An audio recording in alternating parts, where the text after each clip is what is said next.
What up? Eating lunch, so I'll pop in and out. Gotcha. What are we having for lunch today?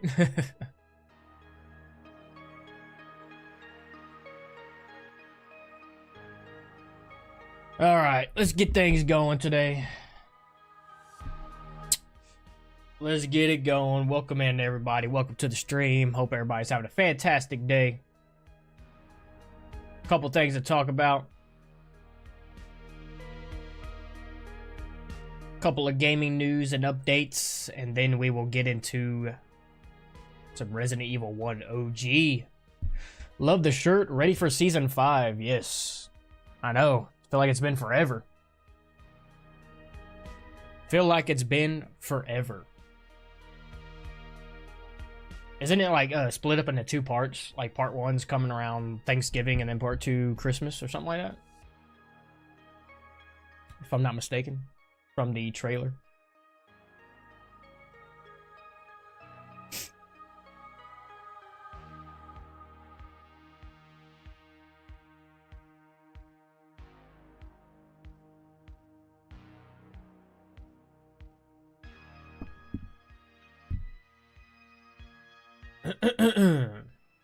So we will be live for a little while, and around 2 o'clock we'll take a lunch break, have lunch with the wife, take a little intermission, and then we'll jump back on after that. So I don't know if I'm gonna keep the stream up. I might, but yeah, take a break and then we'll jump back at it. There's a couple things I want to go over. As you said, you sent the that secret note in Resident Evil 9 demo. I'm curious to watch that, see what that's about, because I had a feeling that there was going to be some hidden stuff in that demo. So I'm excited for that. Want to go over this article. Has a little bit of an update for the Resident Evil movie by Zach Kreger. And then we had a state of play yesterday, if I'm not mistaken. It was like a 30-minute deep dive into the 007 game that's going to be coming out. Which is kind of crazy that they did a whole deep dive for this one game. Was that like the whole state of play? Just around this one game? That's crazy. We'll check that out, see if it's interesting, see what's going on about it, and see if it's worth playing. 007 game. Interesting. And then this new game called Hell Is Us. I've been kind of keeping an eye on it. Sparked my interest way back, especially when it was announced that it wasn't going to have a map, wasn't going to have any waypoints, it wasn't going to do any hand-holding, and I was like, okay, this sounds like it's going to be fun. I want to check out a review for that because I think a lot of people have either got a demo on it or it's like early access if you pre-order it. I'm not sure. Want to try that out or watch that, see if it's any good. So if I'm not mistaken, it comes out very, very soon, if not already.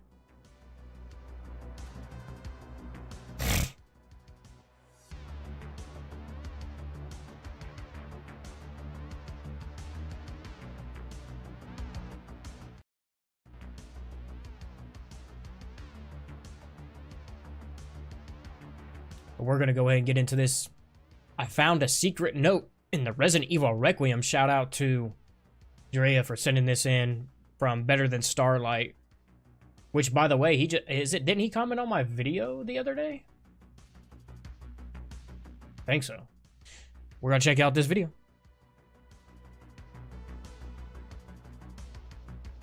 Kind of changed the layout on the vertical side, so hopefully it looks all right.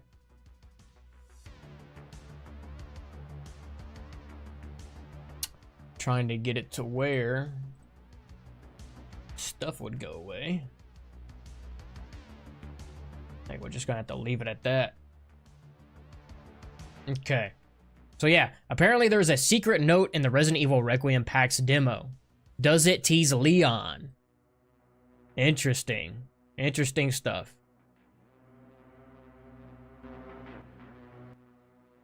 All right.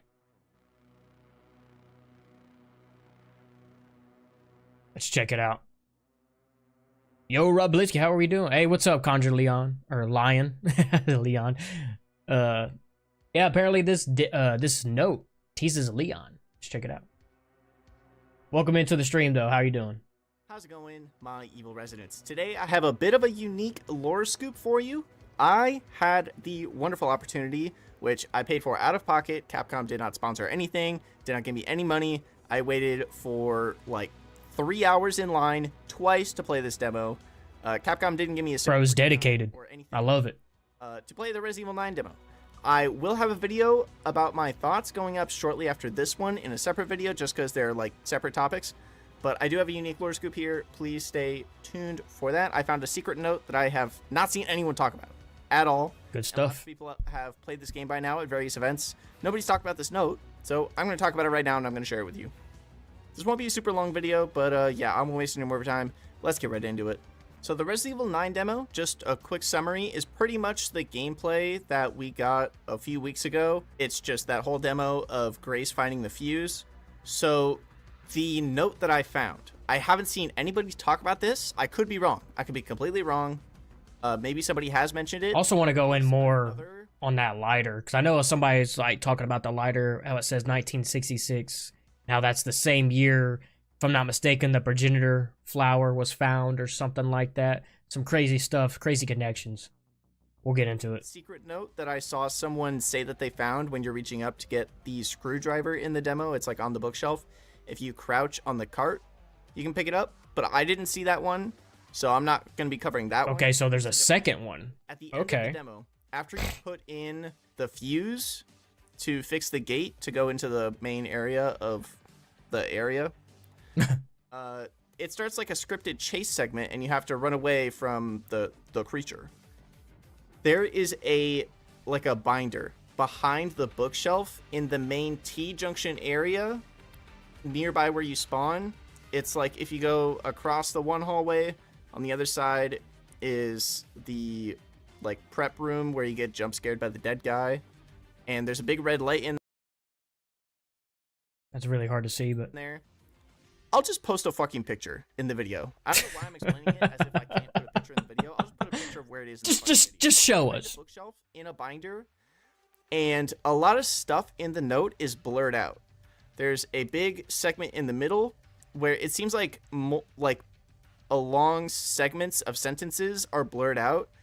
I did count all the asterisks. I tried my damnedest to memorize this note, but I could not memorize it. So could he not?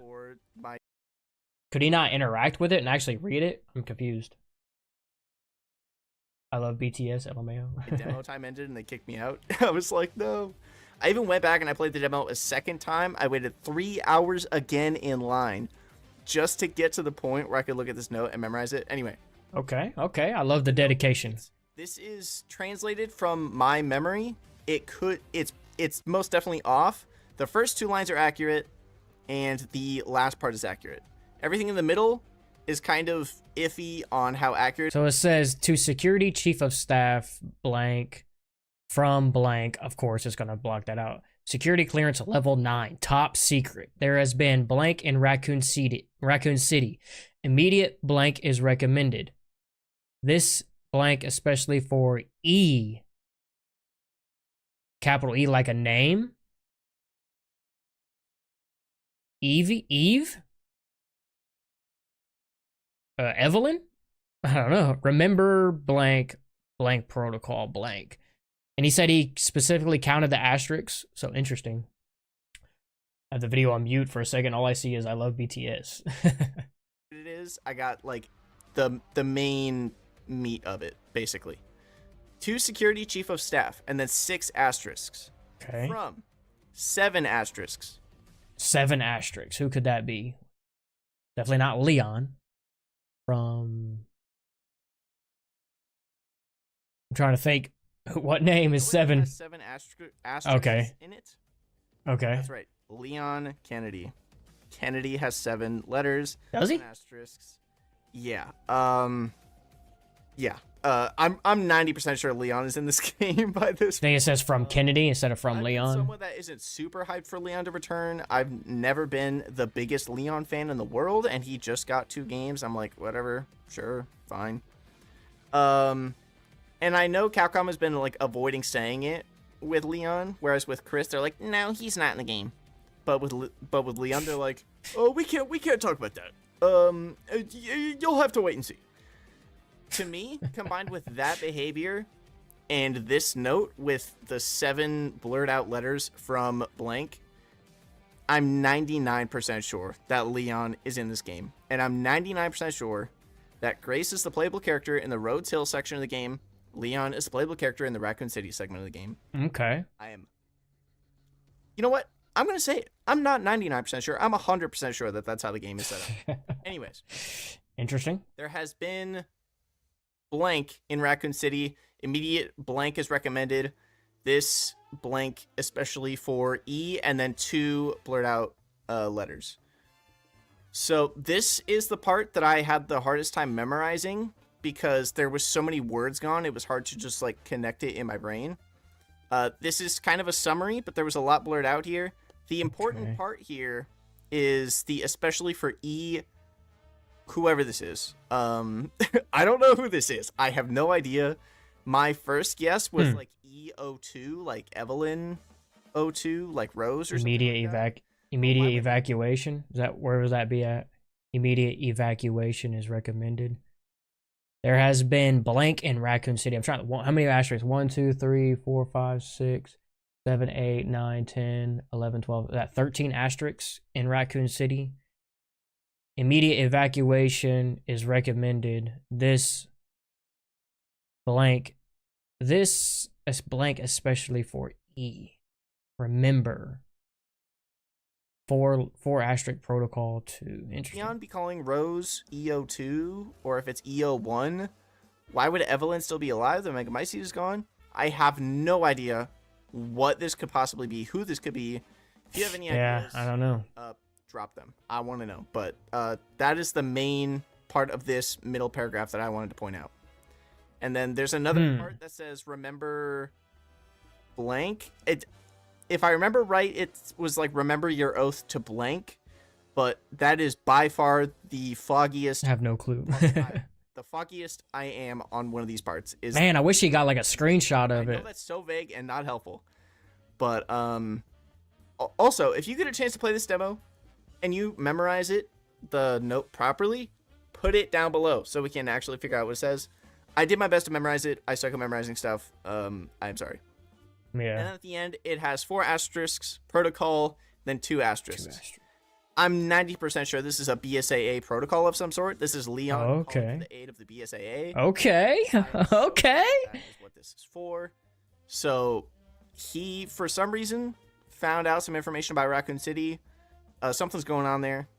And he reaches out to This is what I'm saying, bro, because I'm not trying to get too hype and get like crazy, bro. But I'm telling you, this further shows and kind of like, oh my gosh, this kind of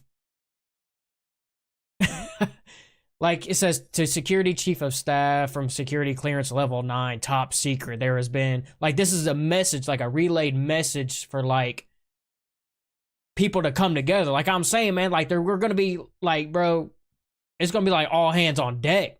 Like shit's gonna go down. This is like top secret clearance level 9. Crazy shit's going on in Raccoon City. We need everybody to come together and figure this shit out. I'm talking like Leon, like Chris, BSAA, everybody's on. I that's what I think, bro. Everybody's gonna come back in this bitch. It's gonna be crazy. I'm trying not to get too hyped though. The security chief of staff. I'm presuming he's reaching out to the security chief of staff for the BSAA, but he could be doing so for the U.S. government as well. Yeah, to security 1, 2, 3, 4, 5, 6 asterisk. Well, 6 letters. I guess that could be anybody. Trying to think. Could it be there is an incident in Raccoon City? There has been an incident in Raccoon City. Immediate evacuation is recommended. This, I wonder what that big word is. That this blank, especially for especially for a name, especially for who. I was thinking Evie because like Mia calls Evelyn Evie, but that would be like Evie, wouldn't it? Hey, came here from your Project Wesker video. Agree with everything you said. Anyways, just hoping we see Leon soon. Hey, no. Yeah, I hope we do. Like this note right here that was like a secret note found from who is this? Better Than Starlight? Yeah. Could hint toward Leon. He says this name right here is seven asterisks. Kennedy is 7 letters, if I'm not mistaken. That's what he was making that connection. Ugh. It says immediate. Leon S. Kennedy is recommended. I think it's Eve. E-00. And this letter is from the past pre-Raccoon City destruction. The mold was known by Spencer and even Wesker. I love the many theories so far. Yeah. Could be Eve. Yeah, Eve. Especially for Eve. Interesting. Remember blank. US government as well. If it's specifically bioterror related, I assume he would reach out to the BSAA since they're kind of related to the UN. It's kind of a like who else would it be? Spot. With an E. But he is a government agent. He could just report it to the US. It's kind of 50-50 which it is. Another thing is, this is like top secret. Security clearance level 9 top secret. I think I forgot to read that earlier. But there's a lot more. I'm telling you, there is a lot more to this story that we do not know, man. And it's going to be nuts. It's going to be nuts. I'm telling you, man, I don't care. You all call me crazy, think I'm being too ambitious, bro. But like, we're going back to Raccoon City. And he said this is going to be the last number title in the series. And it's the 30th year anniversary, bro. I think Capcom's going to go all out, bro. I'm telling you. What could be so important and dangerous in Raccoon City that is that bad? The only thing I can remember really Leon S. Kennedy is something. Oh, look, it's Lisa Trevor. That you go to in like. Let me rewind it. Okay. What could be so important and dangerous in Raccoon City that is that bad? The only thing I can really think of is something from the labs that you go to in like Resident Evil 2 and 3 and Resident Evil Outbreak. Something like that is like still under the ground, and all that stuff that was in there didn't get properly destroyed, and it like mutated into some freakish thing. Yeah, because we were saying in my very first like theory chat when like the trailer first announced, like, because we seen like some of those buildings. I wish I could pull it up. But like some of those buildings in Raccoon City still look like new and like not damaged, like they're almost rebuilt, because it was also surrounded by other destroyed buildings. So like either they're rebuilding Raccoon City and hiding it, or also I was saying that like, yeah, a bomb hit, but like there's stuff underground, and like in the Fallout games, like you get hit with a missile or a bomb, like you go underground to a Fallout shelter. So like all that stuff underground, like the caves, the labs, everything underground is still probably intact, and there's probably stuff still going on underneath Raccoon City. No idea. I don't know, but yeah. I know this is a super vague note. I just wanted to show it to people, so if they could pull anything else from it. I wish you had a clearer image of it. I think this basically confirms Leon's in the game. I straight up. That is the biggest thing that I pull from this, as well as the BSAA protocol blank, which means the BSAA is involved. It doesn't say BSAA, but it's the 4 blocked out letters. Who else would it be? Who else would it be? Nobody. It's got to be the BSAA. He's asking for a BSAA protocol. It's got to be. Anyway, yeah, that's the main scoop, is that this note basically confirms that Leon and the BSAA are involved, which might have been 2 givens for you already. But we didn't have any actual physical, tangible proof of these things. Right. And now we do. We have this note. So if you get a chance to play this demo before the demo either releases publicly or whatever, like you play it at some... I hope it does get like released. It's going to be at Gamescom this month. Make sure to keep an eye out for this note. The way you get this note is at the end. I already said this, but I'm going to repeat it just so you guys know how to get it. So if you have a chance to play the game, you can go look for it, and you can update it in the description. Let everybody know. Let everybody know. Not just me. Let everybody know. Anybody who doesn't want to be spoiled, that is. So this is at the end. It's like over here. It's really hard to see. Didn't they say Chris was off somewhere else? Then again, they could also be trolling about that too. Right, yeah, exactly. I mean, Chris could be, could not be. I'm trying to think.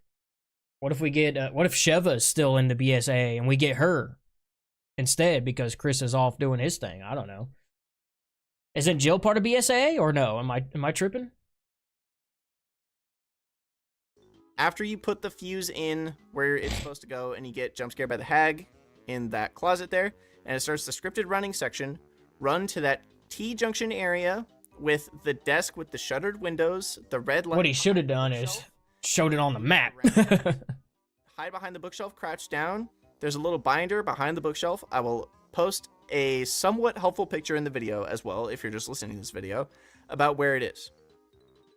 This is going to be a screen cap of somebody else's video because I wasn't able to record gameplay, obviously. Okay. So it's here.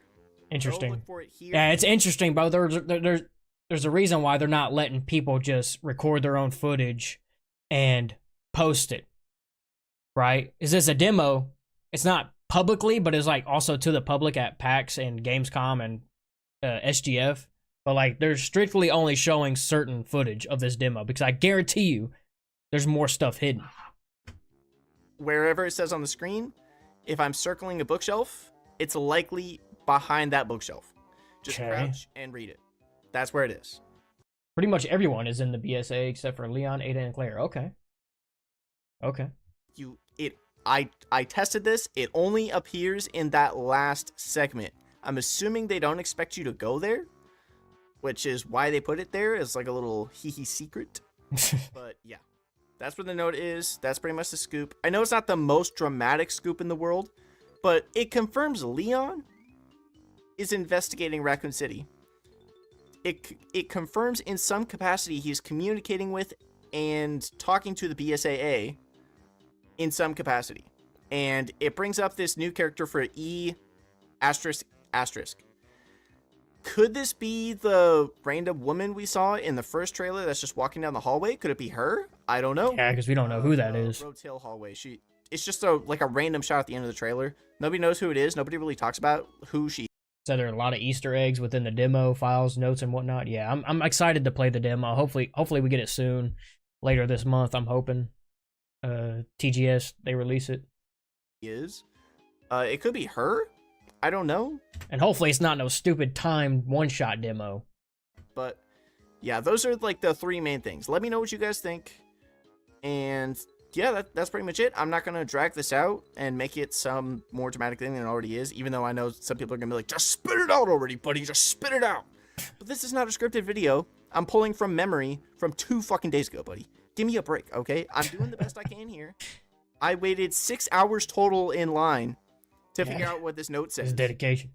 So cut me some slack, okay? And with that in mind, this trip, I paid for it out of pocket. Capcom did not give me any sort of like tips or bonus or whatever.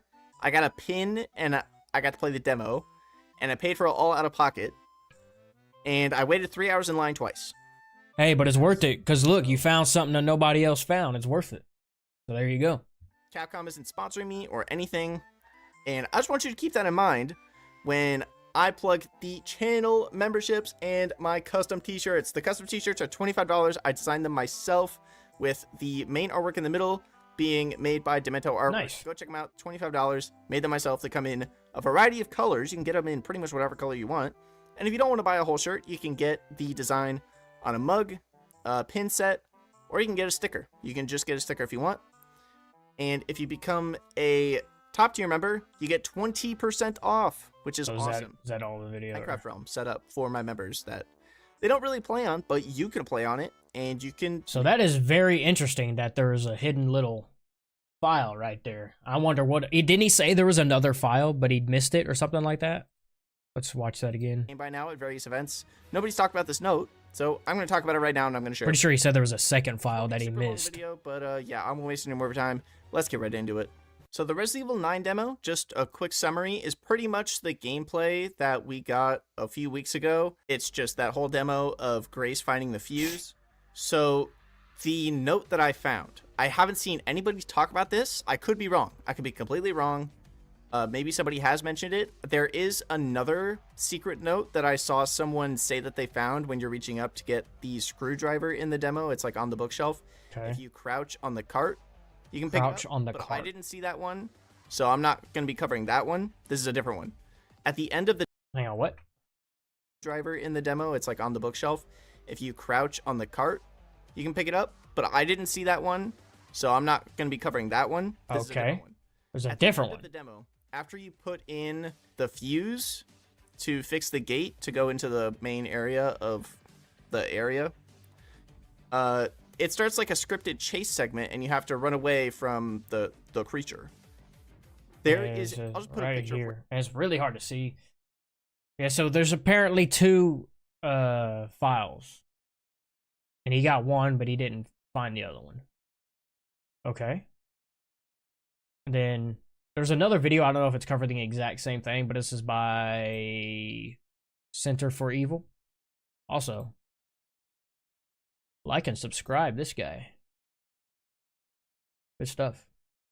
Good stuff, good stuff, good stuff. Okay, let's watch this one. I don't know if he's going to say the exact same thing or not, but this was 16 hours ago. Every Night Raccoon demo had a secret file nobody knew about, so let's see. We'll see. Maybe it's the other file, I don't know. What's up everyone and welcome back to another video where something I guess you could say was completely missed out on in the RE9 demo. So I'll give a full explanation right now. I have to give 100% of the credit of this entire thing to my good YouTuber friend who went to PAX West to play the demo, and that's better than Starlight. Okay, She so it's probably told me and another group of content creators about this file that essentially confirmed a lot of things involving this game. At the same time, it kind of didn't because the file itself is very vague to say the least. If you guys feel that this is a little spoiler, even though it kind of really isn't, like even though it is in the demo, you can click off the video if you want, but even so, don't forget to leave a like for the algorithm performance, if you get what I mean. But if you want to stay, you're more than likely in for a treat, I guess. Now, another thing As Wesker is 6 I don't know if letters. anybody in the RE YouTuber scene Logan is super cool. because Glad you subscribed to his I know channel. I say I don't watch RE content. I have a circle of creators Hell who yeah. I consider my friends, who I talk to that keep me up to date with a lot of things. But this wasn't mentioned in much videos, and I'm sitting here like, how did the Gamescom people not notice this? Unless they're adding things into the demo as weeks go by or by the next event. Could be because they did that with the Resident Evil 7 demo. They added stuff with updates and stuff. Or it could be just someone missed it and they're only releasing certain footage to keep it hidden. Out there did mention this, but I do not have a physical screenshot of what was revealed. If anybody is wondering what it is, it's a file. It's around the end of the demo when you're being chased by the witch monster and it's near a bookshelf. My friend playing the demo at PAX West saw it as she was possibly hiding, I believe. And in today's video, I'm going to talk about what's in the file from what my friend said to me as of right now, because I'm recording and editing this video very quickly after she told me this stuff. And also, go ahead and subscribe to their channel. I'd really appreciate if you guys did that. I already did that. Get to 10 subs. The link will be in the description and the pinned comment as well. And also check their video out too, because they will be a lot more precise, I guess you could say, from what exactly happened. I want to look at that file As well. and see if we can guess what it says. We kind of guessed a few words. Someone who played the demo, so I just hope y'all don't think I'm lying, let alone Starlight to be a liar. Okay, wait, we got here. My friend did say that the first two lines from So, to Security Chief of Staff, 1, 2, 3, 4, 5, 6 asterisks. I was saying Wesker has 6 asterisks, but I don't know if it would be Wesker. From, and they said this could be Kennedy. Security clearance level 9, top secret. There has been, and it could say, an incident in Raccoon City. Immediate evacuation is recommended. But I'm curious as like, evacuation would be a right word, because wouldn't Raccoon already be evacuated? I'm not sure. Immediate attention isn't recommended? I don't know.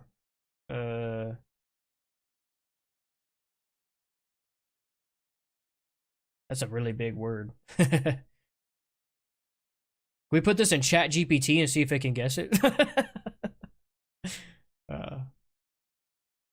this blank, especially for E. Remember something. I mean, this could. I wonder if this is like, since it's like, well, as he said, it is asterisks. It's not like a mark out. So I was thinking like maybe it's more than one word, but if they're actual asterisks, and then BSAA protocol blank blank. Interesting. To security chief of staff and top secret line are 100% accurate. Some of the things could be a little bit misplaced in the middle file where all those big redacted words are, but Okay. it does kind of like. So this isn't 100% accurate remake of it. So there could be more than one word, maybe.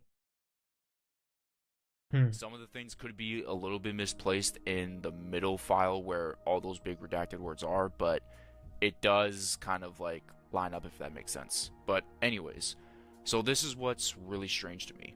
I thought originally that this is just the care center security, but what kind of security involving them would have level 9 and it containing top secret info, and also mentioning Raccoon City? I've even thought of a past note from I'm going to send you a screenshot of one of the comments that kind of analyze it pretty good. Okay. 1998 involving stuff in the middle of the outbreak with Raccoon City, but again, like I said, the note only appeared during the chase sequence that my friend mentioned, and they only saw it there, which is probably why. That is also weird. The note only appears during the chase sequence, so you can't like free roam before and pick it up. That's weird. That's really weird. In the file itself.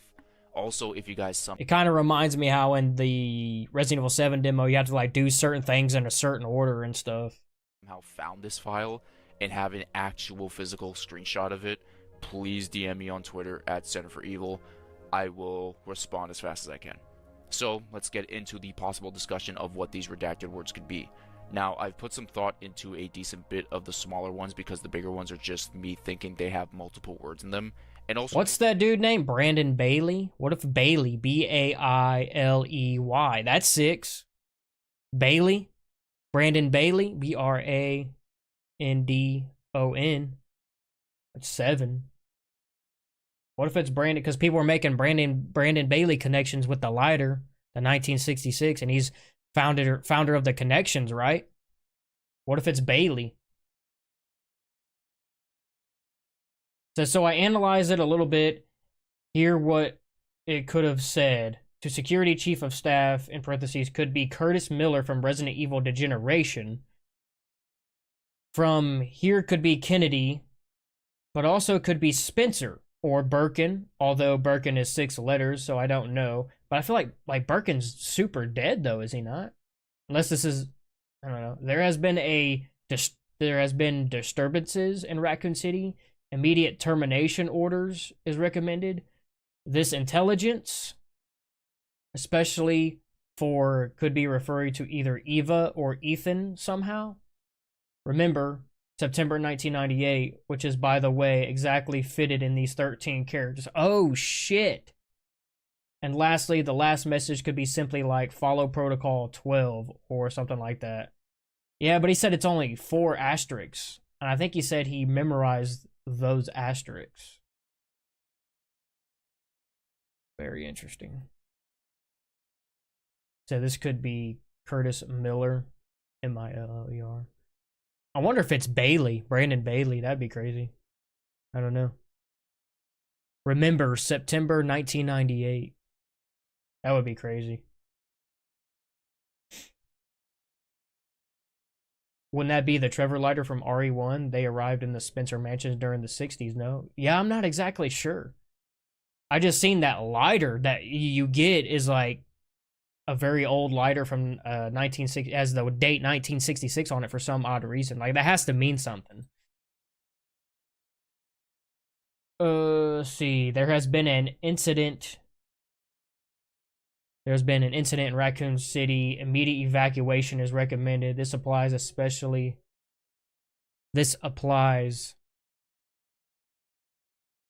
for Eva. In RE8, we know Eva's DNA and a sample of mold was sent to the connections by Miranda. Wow. I think the main villain is Brandon Bailey. Could be.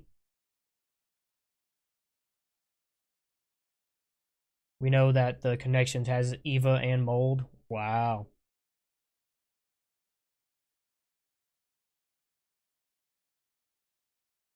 Crazy. Protocol number, which is also redacted.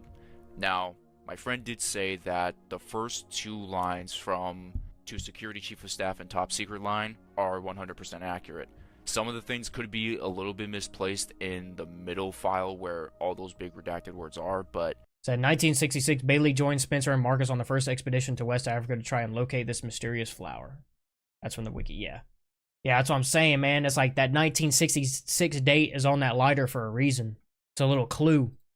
it does kind of like line up, if that makes sense. But anyways, so this is what's really strange to me. I thought originally that this is just the care center security, but what kind of security involving them would have level Kinda already 9 seen and this, containing top secret info, and also mentioning Raccoon City? I've even thought of a past note from 1998 involving stuff in the middle of the outbreak with Raccoon City, but again, like I said, the note only appeared during the chase sequence that my friend mentioned, and they only saw it there, which is probably why not many people have seen the file itself. Also, if you guys somehow found this file and have an actual physical screenshot of it, please DM me on Twitter at Center for Evil. I will respond as fast as I can.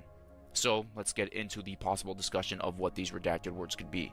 Now, I've put some thought into a decent bit of the smaller ones because the bigger ones are just me thinking they have multiple words in them. Yeah, it could be. It's just one big word. I'll get to that very shortly. So let's discuss who this letter could be from.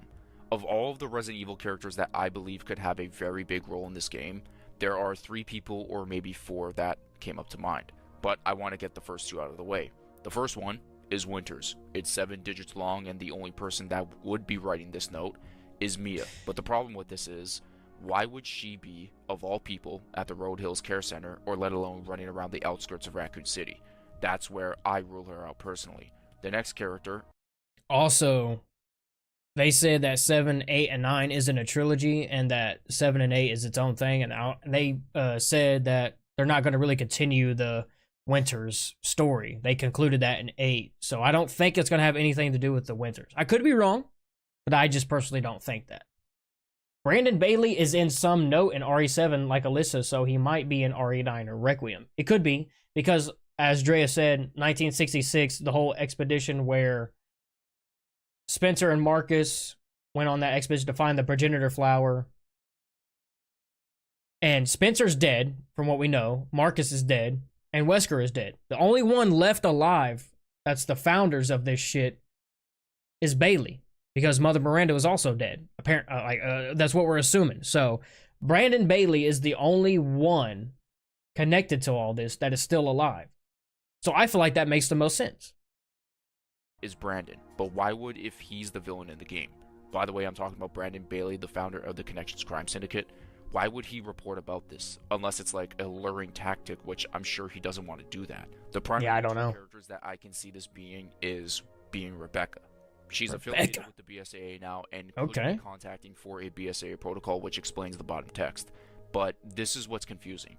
Rebecca isn't the person anymore to be on the field. If anything, she works on the vaccines and only goes out if absolutely... Thanks for watching my video. Hey, what's going on? This is so meta right now. She would not be traveling by herself. Thanks for tuning into the stream. Possibly. Which leads me into my final guess. I don't know why he would use his last name, but it's Kennedy, which it's Leon. He's the only one I think would be fitting, and no, I'm not... Mr. Kennedy. In a very annoying way. I just see him being the fit. And who could he be possibly contacting in this? I have 2 options of characters we know, or just maybe multiple. Number 1, this is involving the entire aspect of the US government, would be very cool in my opinion. It said level 9, so it's like... her first name. It's 6 digits, and I think one of the options is Hunnigan's first name being Ingrid. I think it would be very cool if she got promoted into this Chief of Staff title, because she's been involved for a long time. That would, in my opinion, be super cool. The next option, however, is more of a reach, if anything. But again, would be cool because she definitely is aware of what goes on in the government because her father was the president. This could be Ashley Graham. Granted, it's been over 20 years, but who knows if she got into that as a career for herself and she's been promoted to the Chief of Staff or whatever, and her first and last name fit the bill completely perfect. Yeah, it would be interesting to see where Ashley Graham is nowadays. We can say Sherry Birkin as well, but at the same time, if anything, she would most likely be an agent. Another thing is, if he's talking about the BSAA Chief of Staff, this could be Barry Burton or Clive R. O'Brien if we're fitting the last names into those digits. Yeah. Now, let's get into the big redacted words. The digits were 13, 16, 13, and 13 again. Now, check words like contamination, sterilization, and globalization. They fit the 13-digit words. Okay. But the 16 one, I don't know. I think that could possibly be multiple words. Yeah. Now, a big mystery, in my opinion, is this E... person. I've tried to figure out past RE characters with this name, and the only ones that I remember vividly was Eva, which is Miranda's daughter, or Eve, which is short for Evelyn. But with the Megamycete gone and the Black God destroyed, I don't think any of them would make an appearance whatsoever. Another thing I could definitely consider is just a straight up new character. I wouldn't be surprised by that one bit. Or this Yeah, I thought that too when we first seen the trailer. could be the name of a certain bioweapon. All options are there regardless. Now for the final piece. It's the protocol. My friend Starlight thinks the 4 digits is BSAA, and it does make some sense in a way. If Leon or whoever is calling for the BSAA to show up to Raccoon City, it can connect to RE Village, let alone the usage of bioweapons we saw at the end of the game. Yep. But this is what's fishy. Nakanishi said in an interview that Chris isn't being looked at as in returning to RE9, which makes us fall back into this conversation. If this redacted word is BSA protocol number whatever it is Jill Valentine coming back? I'd love to see it. There is I think she should. that it could be something entirely different, but again, there's a lot of questions involved in this file. Now, I know a lot of people are going to mention the thing that Nakanishi said about Leon, which involved him saying that they wanted to make him the main protagonist of the game, but because of how experienced he is in fighting BOWs, he's not the main protagonist and it's a bad match for horror. I don't think Nakanishi is wrong on that one bit, but I've seen some people say that means Leon is out of the game entirely, which I do not believe. I completely believe something else. Just because you're ruled out as the main protagonist of this game doesn't mean you're not going to show up at all. I still believe Leon is in this game, but he's probably going to be in a similar role to Chris in RE Village. And in my personal opinion, I think it may be bigger than what Chris got. Maybe he'll get a DLC, who knows. Grace is the main protagonist of this game, that's great, but let's go back into the interviews.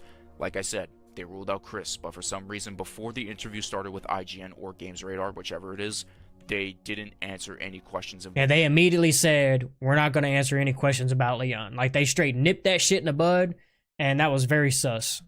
Leon, or they just said, we can't confirm or deny, which is extremely fishy to me. You could have ruled him out and put him in the same breath as Chris, but you didn't do that. If anything, you've stirred up even more teasing in the community, which, don't get me wrong, I really like that he did that.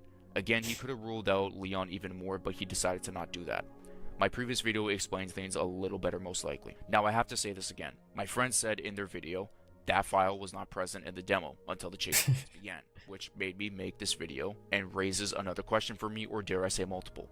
First one, if Leon did make this file, what is he doing in the care center? Maybe he was aware Grace got kidnapped and notified by the FBI about it and is going to essentially save her at the end of the demo.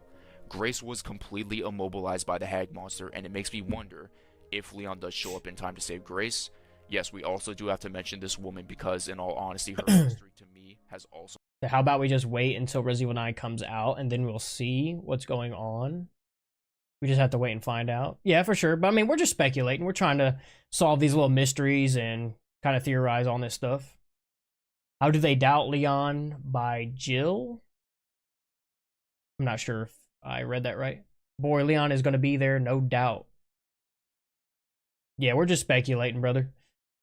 Appreciate you watching, though. Gotten bigger.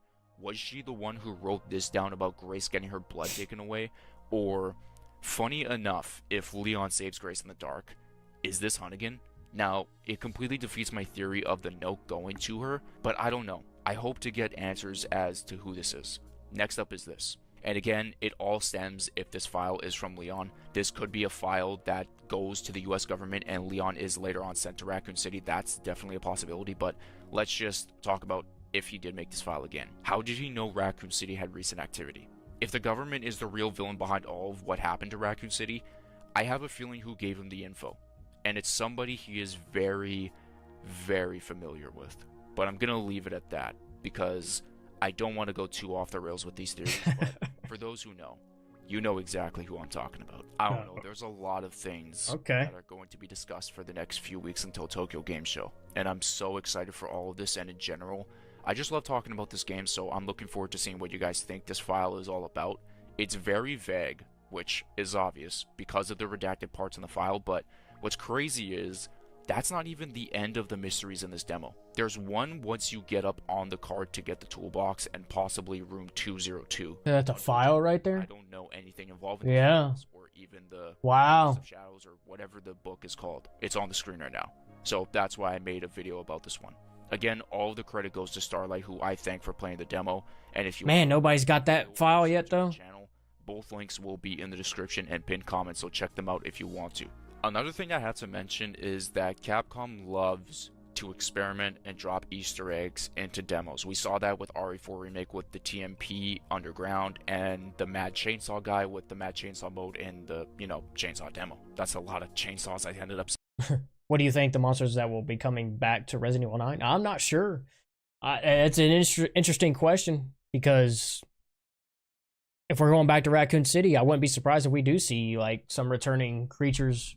You know what I mean? Where they said they're already bringing back zombies. They even said that they're going to have like a next level of zombies, maybe further mutated zombies. I'm curious to see what that's about. Yeah, I don't know if we're going to see original like BOWs still left around, maybe emerging from the labs underneath Raccoon City or something, like Lickers, Hunters.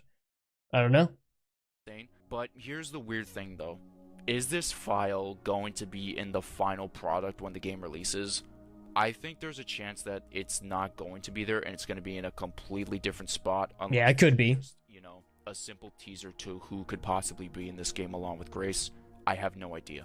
Let me know in the comments on what you think about what this file could possibly say. I'd love to hear all of your thoughts involving this entire thing. Unfortunately, I haven't seen it for myself, but hopefully one day very soon, or all of us. Hopefully we can play this demo and fully explore what we really are missing out on. So if you guys enjoyed this video, be sure to leave a like.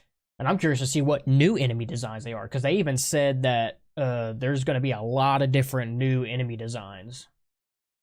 Zombies are returning, yes. I'm excited for that. We never had zombies since Resident Evil 6. Mutated zombies is going to be amazing. It's so shocking we're going back to Raccoon City. I'm very excited, yes. Yes, yeah, because in an article he said they're excited to show us what the next level of zombies are going to be. So I don't know if it's going to be like a look design, a visual design, or if it's going to be like a enhanced AI system. I don't know. I want to see some Outbreak characters returning, but I highly doubt they'll return. You never know, man. You never know. I think each event will have a new build of the demo, meaning new notes. Yeah, that would be cool. Because I really liked that with the Resident Evil 7 demo, how they kind of updated it and added new stuff with each update. That's like the greatest demo ever, bro. Like, I remember way back on an old channel of mine when that game first came out, we streamed and played that demo for so long. And I'm excited to get that again. Oh, man. Like and subscribe. What am I doing? Not subscribe to these people. What's going on here? So, we now know that there is 2 hidden demos in this game. Or two hidden files in this demo. And I'm excited to get my hands on this demo because we are going to play it nonstop and we are going to scour every centimeter of this demo to try and find something. I wonder if some of the demos at PAX had the note and some didn't. Well, he said that the demo was only found as soon as you initiate that chase sequence with the stalker.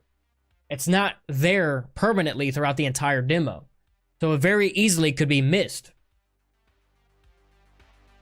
Resident Evil Death Island, CGI movies, some of the fast zombies, mutated ones are pretty cool. I hope you see those, but different ones though. Yeah. Yeah, they have some pretty crazy zombies.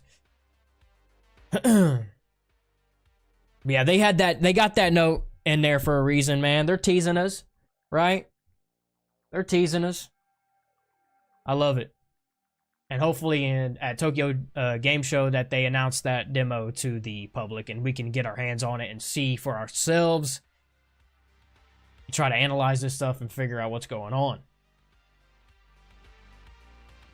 Hey, what's going on, Rev 1998? Of course, they would put it when you're in a panic mode and not. Yeah, I'm saying they're doing this stuff on purpose, man. They're trying to be slick, sneaky little fuckers. It's cool though. I love it, man. It keeps the conversation going. It keeps the speculation going. Don't know if you're a fan of Silent Hill or you're going to play Silent Hill F. I don't know if I'm going to play Silent Hill F. If I'm being honest, it doesn't really strike my interest that well. I am a fan of Silent Hill, though. I played Silent Hill 2 Remake. I played the old ones.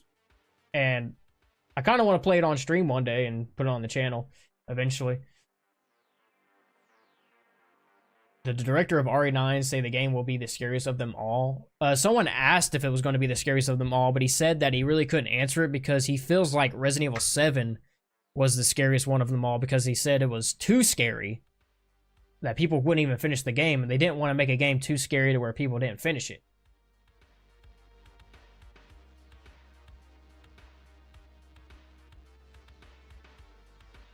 I just remember Nakanishi's little smirk when he talked about Leon. Are you excited for Silent Hill, the remake? That just confirmed the first... Yeah, Silent Hill 1 remake? Yeah, that's going to be awesome. Yeah, they confirmed the first Silent Hill remake. Had a little teaser, didn't they? Silent Hill F looks beautiful, though. I love Japan, so I'm just happy it's set there. Yeah, I'm interesting because, like, it's weird that it's Silent Hill, but it's not... Is it not going to be in Silent Hill? It's weird. Very interesting. Yeah, and then we have Nick Apostolides' resume. Shout out to Drea sending this in. And honestly, I'm looking at this and I have no idea what the hell I'm looking at. So this is like all of his roles. Whoa. Film, TV and film. This is like what? Madden. He was in Madden NFL, Call of Duty. Okay. Resident Evil 2 Remake, Infinite Darkness. And then he has 3 AAA video game NDAs. Motion capture and voice. Director NDA. Lead full PCAP NDA. And just voice NDA. And then Warframe 1999. And this is not NDA. So he has 3 AAA video game NDA roles. And you're going to tell me not a single one of these is Leon? That's crazy. Interesting. We'll see, though, man. We'll see. We shall see.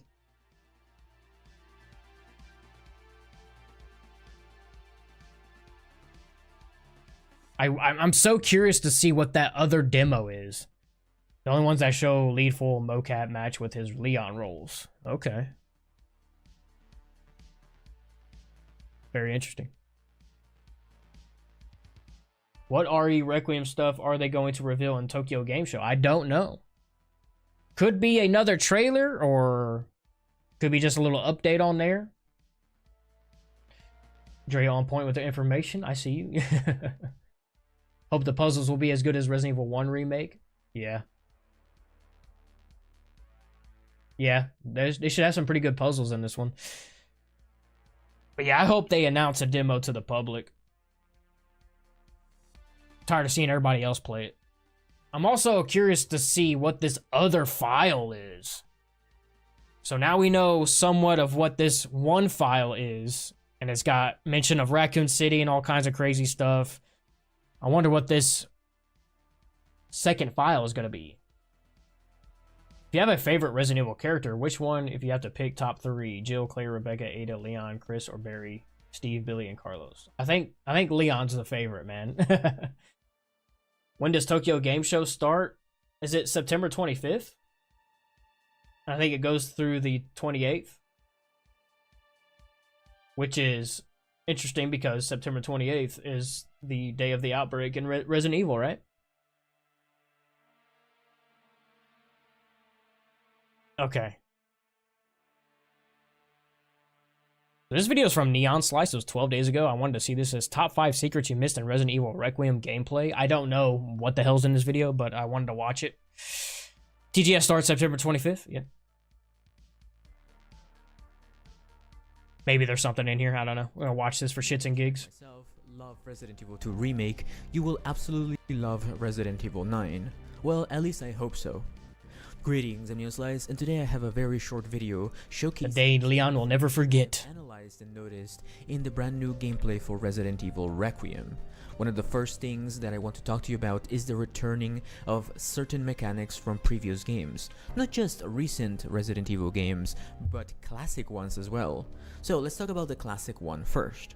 The lighter that Grace holds around this demo has its own personal item slot. This is reminiscent of the standard or personal item that all Resident Evil characters have. I say media offline. Resident Evil games, the classic ones, such as Resident Evil 1, Code Veronica, and so on. Is that 11 a.m. Eastern? Its own Or slot in the inventory.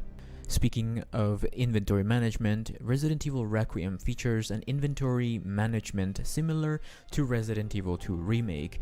No longer will we have to deal with a bottomless attaché case like in Resident Evil 4 Remake, or Ethan's briefcase, I guess, from Resident Evil. isn't there a backpack inventory management system, if I'm not mistaken? I remember a screenshot of the map and it had like a backpack icon. I don't know. Village. So, inventory expansions also make a return in Requiem. You will be able to expand your item slots by finding perhaps hip pouches or backpacks around the Oh, world. maybe that's It it. will expand your inventory space. Another interesting thing to note is the return of the ink ribbon. This time you will have to combine the ink ribbon, apparently with ink, to be able to save your progress. The inventory and the camera angles that you see here, while Grace interacts... Is that true? Is that confirmed? You have to combine the ink ribbon with the ink? Or is it just there as like a Easter egg?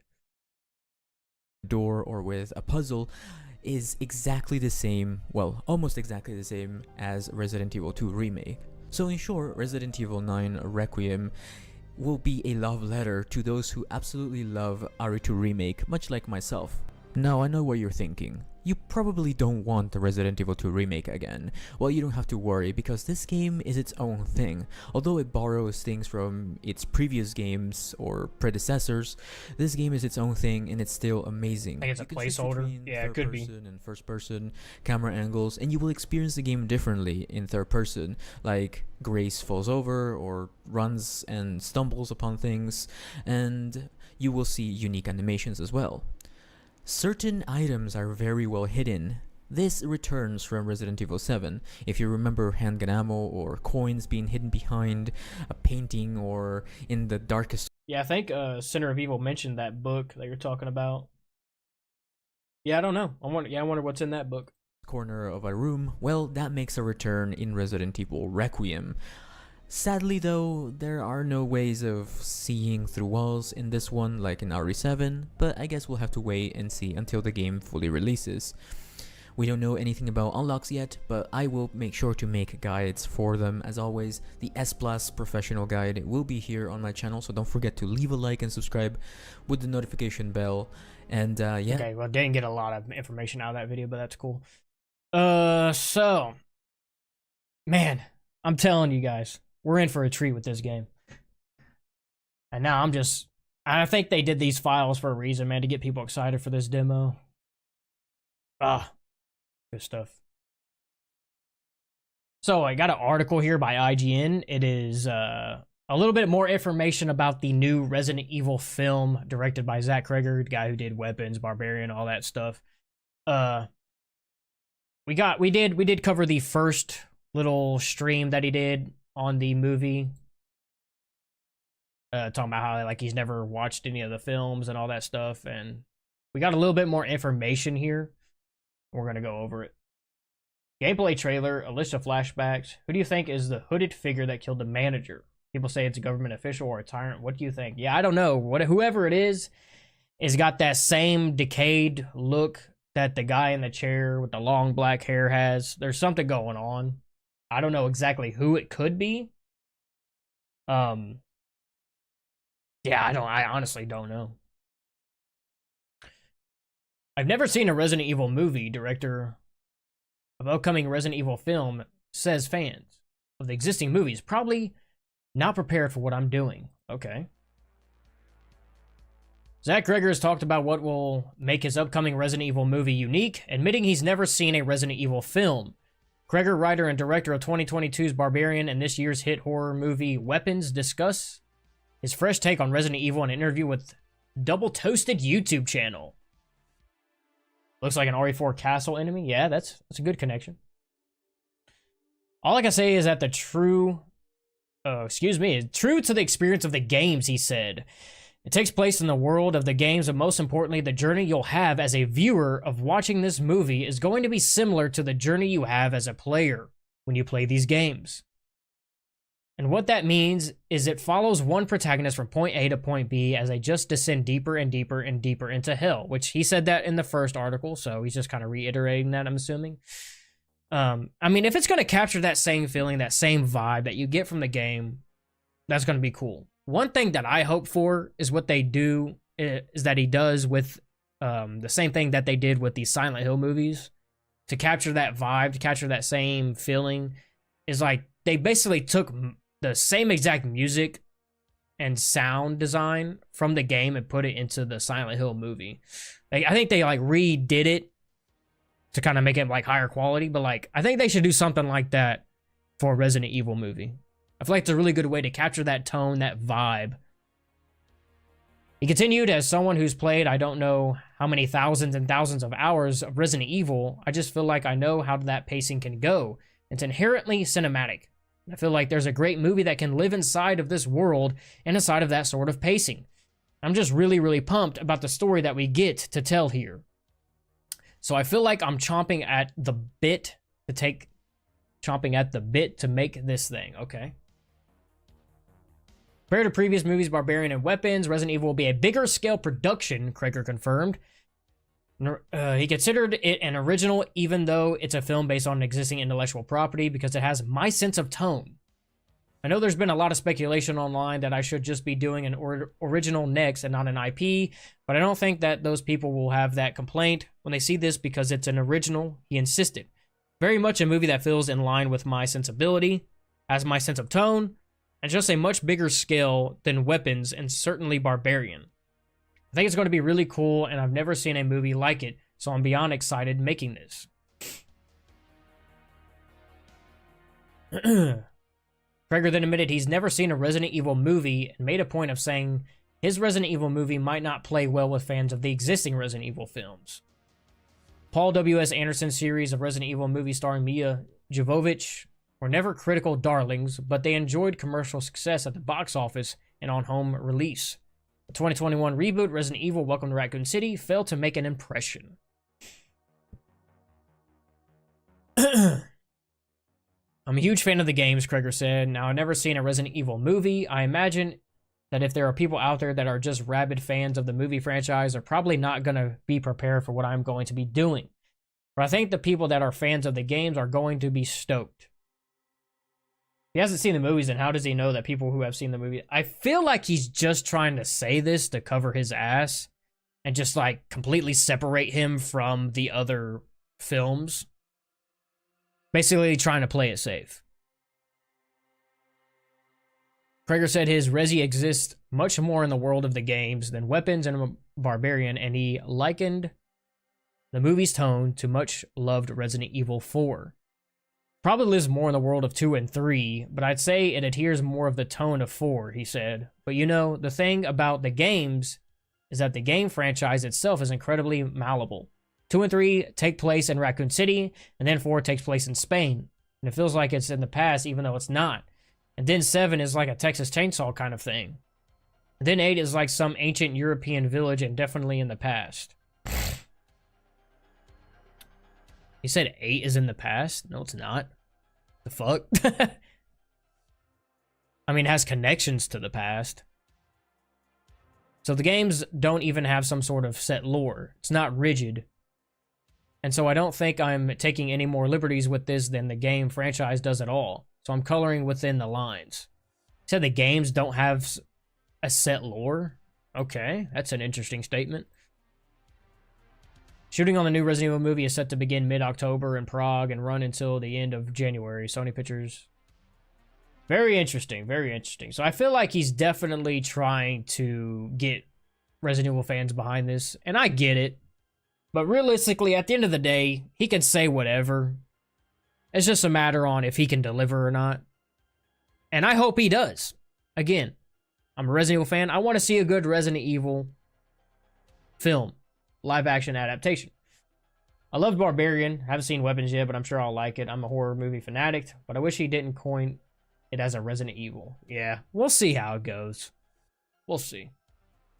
We'll see. We'll see.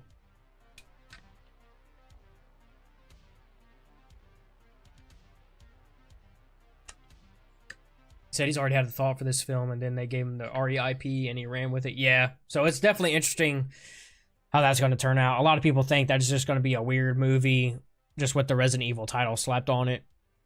I hope that isn't the case. Maybe it's just like a vague story concept. I don't know. I hope it's good, though. Alright.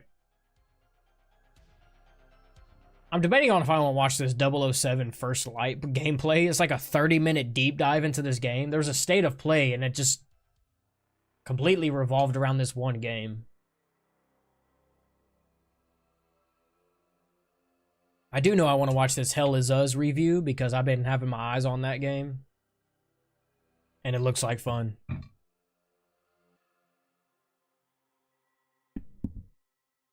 So maybe we'll watch that.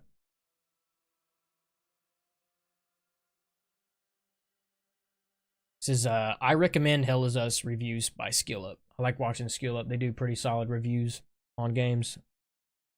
Not biased or anything. Now, Squarespace has been helping me turn my dream into reality, and that's what Squarespace does for millions of other people too. Their industry-leading website. Let's skip that.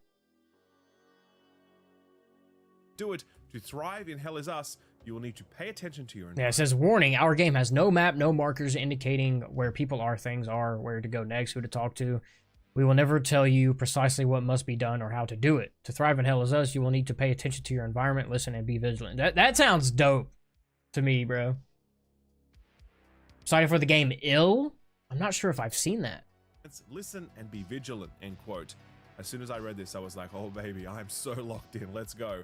I'll tell you right off the top that Hell Is Us is a good first entry in what could one day be a really fantastic franchise. Now, to be clear, neither developer Rogue Factor or publisher Nacon have announced any sequel plans for Hell Is Us, and hey, if it bombs, I don't expect it will get a sequel. But I desperately hope it doesn't bomb, because this is a good video game that I recommend, it delivers in many critical aspects, and I enjoyed my 25 hours with it, and I'm actually low-key blown away by just how good this is, given that it kind of came out of nowhere. But it does feel like a prototype for a much grander ambition that might one day be realized. And I really hope that Rogue Factor goes on to get the time, resources, and scope to realize that ambition. Believe it or not, Hell Is Us is actually a pretty fascinating game because it's a sort of semi-open world experience that I've been crying out for some time now. Hell Is Us exists as a direct response to the hand-holdy open world formula that has dominated the past two console generations.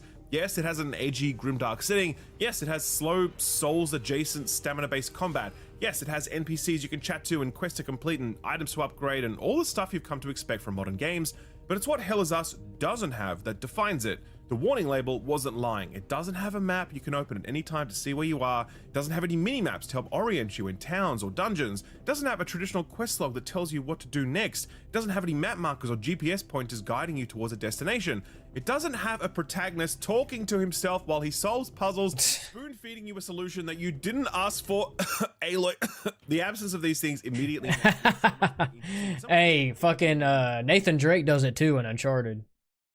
A lot of other open world games you've played, when you actually need to pay attention instead of just following a GPS marker and putting the round peg in the round hole, incredible things happen to your brain. Hell Is Us is actually Definitely interested in Ill. I need to check it out then. A fairly basic package when you really break it down into its components, but even in its simplicity, it does expose how creatively bankrupt so many of those hand-holdy open world design tropes are. So compelling is that you're on your own pitch that it goes a great distance to help you look past Hell Is Us's many shortcomings, because yeah, there's a lot of them. The story is leveraged too deeply into esoteric, uninteresting lore, the combat is visually flashy but ultimately shallow and utterly crippled by a lack of enemy variety. Environment and puzzle design starts out strong, but wears out its welcome once the rhythm of the game has been established, and different variations of key finding and symbol matching start to feel played out. If I was to really summarize everything wrong with Hell Is Us, I'd put it this way.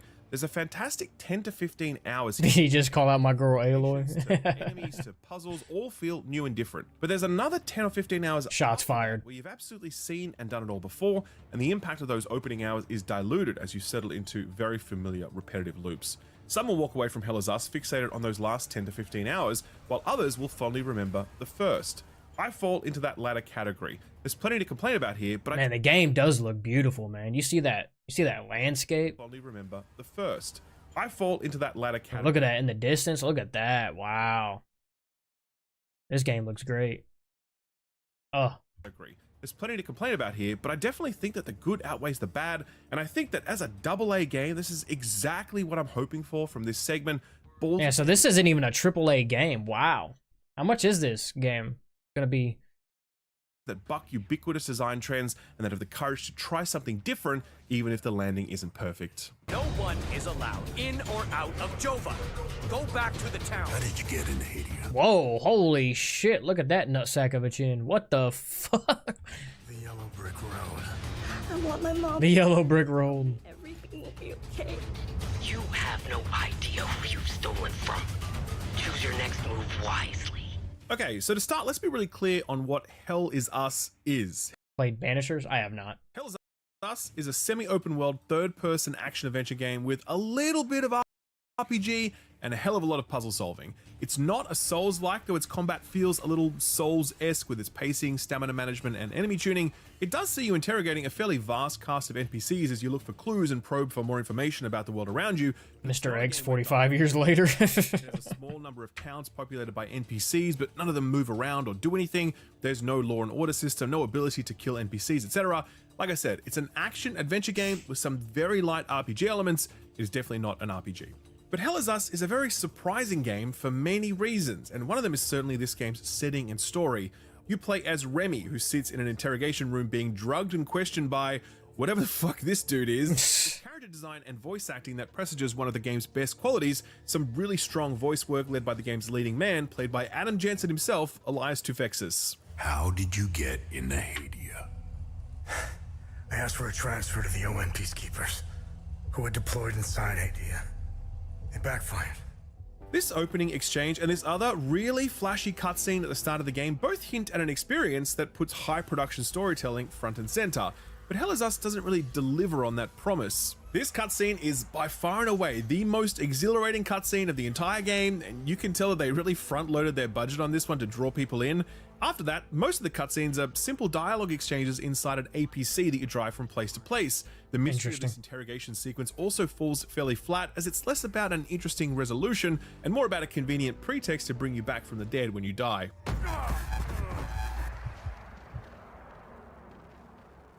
Obviously, you didn't die. Concentrate and start over. Hell Is Us is a little odd in the story choices that it makes and how it chooses to deliver them. The premise is got blood all over her face. games dare to be. It's set during a civil war between Hell two Is Us different looks peoples. cool. Yeah, One of the sides is winning definitely. bigly. One of the early moments of the game sees you pull up to a literal mass grave where a father wails in I just like that they're doing something different, man. They're kind of, you know, taking their own route. They're not following the trends. They're setting their own shit, you know? No waypoints, no map, none of that. Like, you're free to explore and figure this game out on your own terms. Super dope. agony as he nurses the corpse of his dead wife and child. It's a lot, and it's really just a Oh my gosh, those are dead bodies. Holy It's a grim shit. picture of a land riven by bloody, one-sided conflict that sees scores of innocent Not holding back. slain. Anna, my baby girl. The game isn't just using all of this brutality as set dressing though. The horrors of civil war are a central theme that's explored again and again in the lore scraps you find, in the conversations you have with NPCs, in the environments you explore.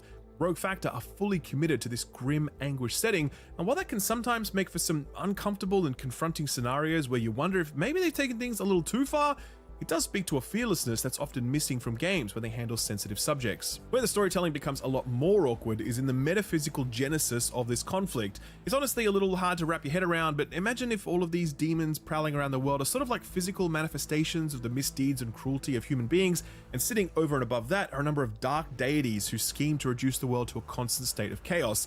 It's an interesting idea, but it's a little awkward to see this very real and often very harrowing depiction of civil war awkwardly tied to some very video gamey bullshit. I think you could have threaded that needle somehow, but Rogue Factor weren't able to quite pull it off, and so the game could feel a little tonally incongruent as you ping-pong between mass graves filled with the bodies of children and an Arthurian-inspired armory that contains a cool new sword. That isn't the only story misstep. The world's lore is very dense and very fleshed out, but it's also fairly impenetrable since a lot of it's delivered through awkwardly written puzzle clues. It references long dead deities and demonic forces and ancient orders, and it's always like, at dawn, the vigil's gaze turns ever eastward to safeguard the innocent, and that's just meant to be a clue to like turn some statue so it's facing east or something. There's a lot of this flavor text littered throughout the game, and written as it is, you start to tune out as the reliance on proper nouns combined with obvious puzzle text makes it very difficult to stay invested. There's also some smaller, more personal stories here about Remy and his family, about the journalist you're traveling with, about a priest you meet who's captured by occupying forces, about the captain of those occupying forces and what he's up to, about a doctor who's looking to weaponize demonic energy, and you just know that's going to end well. These stories are doled out in small doses. Look at that outfit. That's crazy. But the overall impact of them is that Hell Is Us feels... So is this like things you could choose to say and like general knowledge? Okay, interesting. But the overall impact of them is that Hell Is Us feels rather it's all tied up and shit. Anthology of stories subtly It's unfolding crazy. as you move through it. Brass tacks though, if you're a story-focused gamer, someone who plays games for gripping, well-told stories, should you play Hell Is Us? Well, I think you should, but not for the story. Its confronting depiction of civil war is novel in that very few games dare to go that far in their rendition of violence and suffering, but putting that alongside storytelling that feels more Indiana Jones than anything else feels a little awkward, and the smaller side stories can have their moments, but they aren't enough to make the storytelling package feel complete. If you're going to play Hell Is Us, it's going to be for other things, and I would say that the most compelling reason to pick it up is its world and puzzle design, so let's take a look at that next. I wonder if there's any like, let's say he has a different outfit right there. Like how many like character customizations and weapons and stuff. The biggest reason I'm recommending Hell Is Us to you today is because of all the stuff I'm about to talk about in this section, and honestly, I had no idea that... Those water physics. I saw the trailer for the game a while ago and I thought, oh cool, an edgy sci-fi-ish open world Souls-like. Dead I'm bodies. always down for another one of those.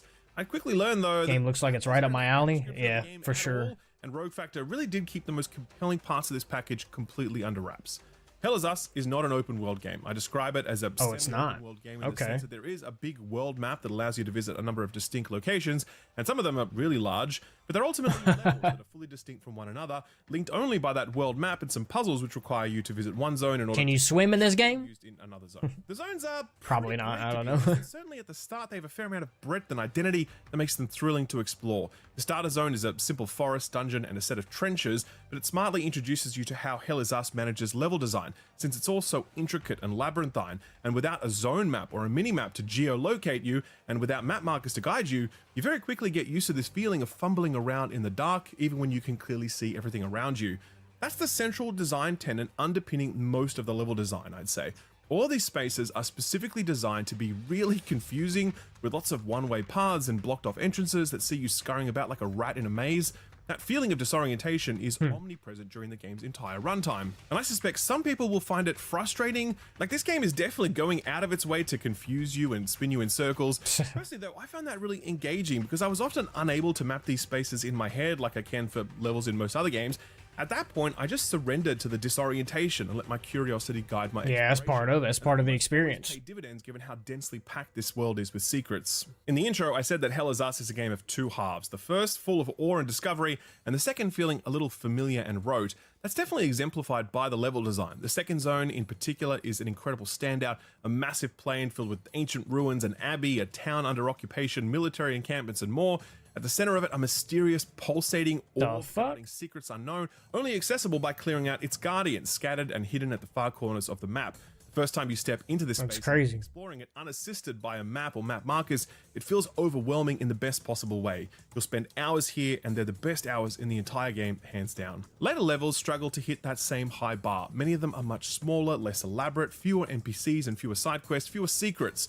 More than anything though, it feels as though the latter part of the game is leveraged too heavily into explorable dungeons, which start to feel quite samey owing to the repetitive puzzle design and a dire lack of enemy diversity. Still, the truth is, I remain on board throughout the entire 25-hour journey because of this game's approach to NPCs, quests, quest items, puzzles, and secrets. For starters, NPCs very rarely give you specific quests. They'll say something like, oh, I'm trying to get out of this town, but I can't see how, there's no escape, I'm trapped. And then like 5 hours later, you'll find a random set of car keys in a completely different zone. If you go back to that NPC and initiate the trade option, you can give them that set of keys, and that's going to be what they're looking for. That's what they needed to escape. It's like, you know, those old point-and-click adventure games where you find an item and you have no idea what it does, then a character you meet later on mentions something and you think, hey, what about this? It's exactly what Hell Is Us is doing all the time.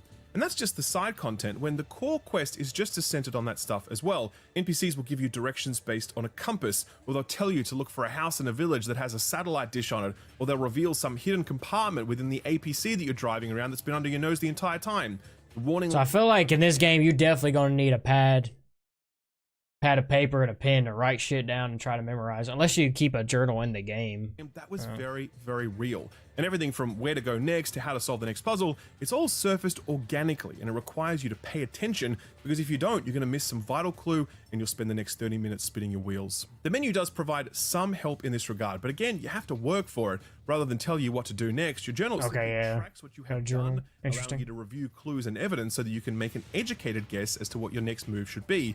There's dozens of clues to find and sift through, and reading through this stuff and properly thinking about it, it is fun and satisfying, because you will make breakthroughs, and that's just so much more rewarding than selecting a quest from the list and then following the icon as you would in 90% of other games like this. I do think this self-driven, investigation-led approach to exploration stays compelling throughout the entire game length, but I don't think the same can be said of the puzzles. Best way to think about these are, imagine Resident Evil style puzzles but in a semi-open world, and imagine that instead of 10 hours of that, it's 25. There's only so many times you can give a cryptically worded clue that talks about symbols, dates, and directions before it all starts to sound a little repetitive and strained. There's only so many times you can be forced to find a specific key or keystone or missing cog or statue piece or whatever before it starts to feel pretty played out. Hell Is Us does have dungeons, a number of them in fact, and by the end you sort of groan when you see a new set of iconography appear above a statue's head because you know what's coming next. So it's a bit of a mixed bag, and I do think the first 15 hours hits a lot harder than the game's back end, but overall, I'm really into this. I do imagine what this team could have done with more time, scope, and budget. I do imagine that they could have taken these ideas further and delivered more diversity in environment and puzzle design, but what's here was more than enough to keep me engaged, and I use the word engaged very deliberately. I don't mean it in the sense that, you know, it made me want to keep playing.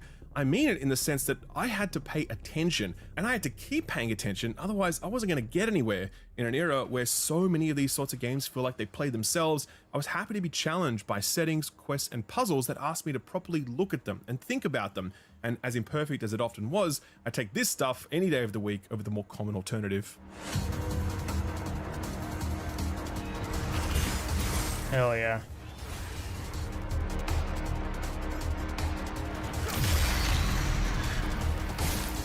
Combat in Hell Is Us is a reflection of the rest of the game. It starts out really strong, plateaus a lot in the back half. Those enemies look crazy. It lands in a solid enough place. Hell Is Us is not a Souls-like, but its combat pacing does feel Souls-esque. It's primarily about stamina management, where attacking, dodging, and blocking all consume stamina. That naturally results in slower combat, but the kicker here is that the game utilizes something borrowed from Neo, the Key Pulse. If you're not familiar with that, it's kind of like a rhythm game sort of thing, where as you deal damage to an enemy, you get a latent charge. Oh, you got a longer weapon right there. At a certain point after you stop swinging, your character will flash, hit the right bumper at the exact moment, and you can claim that health and stamina, giving you a huge amount of momentum if you are skilled enough to maintain this time. Interesting. It incentivizes skill and aggression, since getting hit sees you lose all of that latent sustain. What is that? What is that enemy doing? He's like dancing and shit.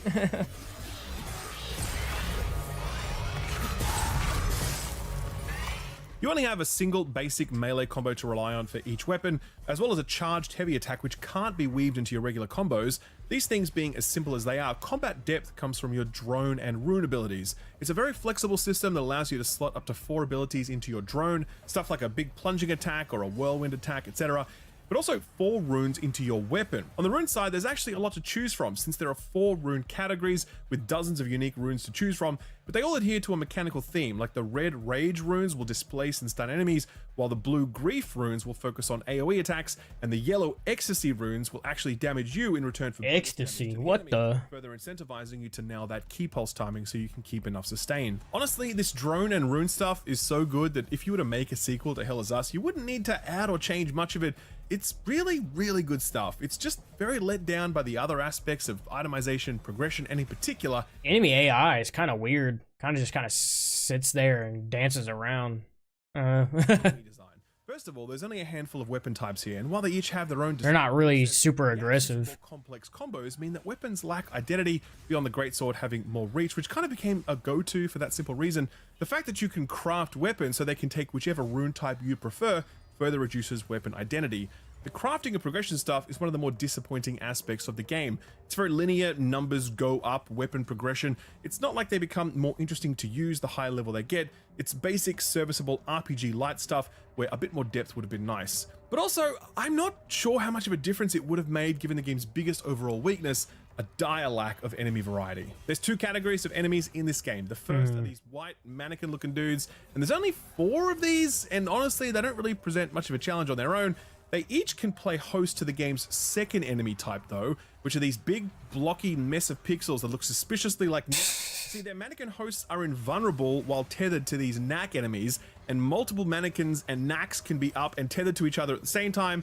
Individually, these enemies don't pose much of a threat, but in aggregate, they can be a little tricky. At least at first, and this is where things start to reflect many of the game's other weaknesses. Once you've seen the 4 mannequin types and the 4 knack types, you've seen them all, and things never ever change after that. No new enemies are introduced after the first 4 or so hours of the game, and once you've learned their movesets and once you've mastered your key pulse, combat lacks both challenge and diversity. This lack of enemy variety also has profound impacts on environments, since meeting new foes is a pretty core way of making one space feel distinct from another. All 8 enemy types appear in every zone. There are 0 enemies that appear in only one specific place. Added to this, there's only really 3 actual boss encounters in the entire game, and they're more like a remixing of the basic enemies you fight rather than actual bosses.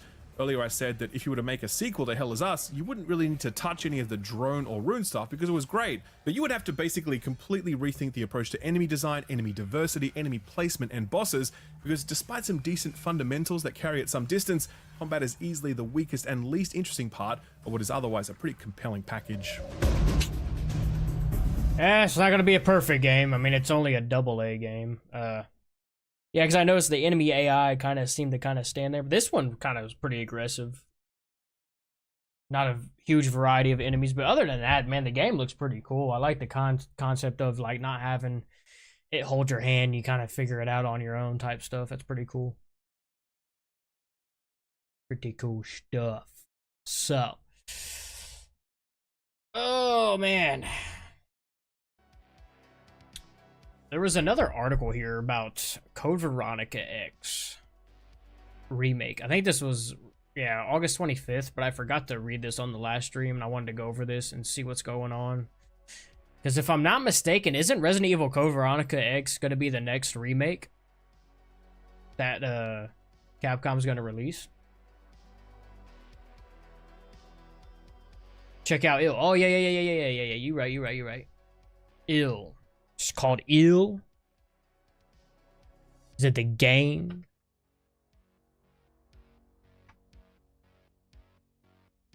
This was 2 months ago. Is this out yet or no?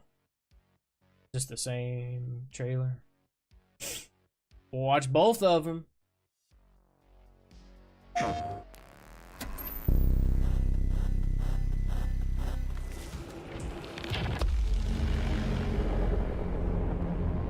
What the fuck?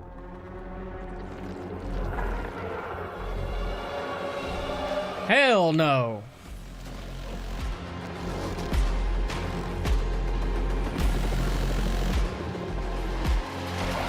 Ugh. Oh, hell no.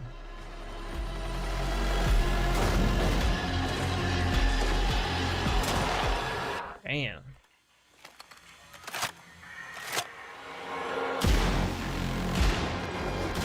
Those things look fucking creepy. Just chuck a big ass rock at you. What the fuck? Oh shit, they can pick up weapons. Look at that big ass thing. What the fuck is that? Dude, these graphics are fucking insane. What the fuck? Look like a Raider, Power Raider off Fallout.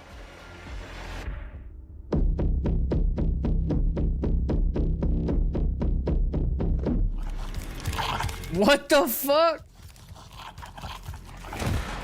Oh! What the fuck? Ew, I left and came back and saw this. I can't wait for this game. Bro, what the fuck did I just watch? What the fuck is that? What the fuck?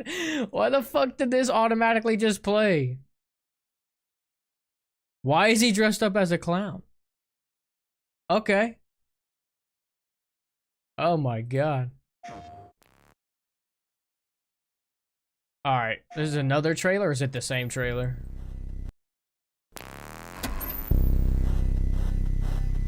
Looks sick, no pun intended, right? Hell no.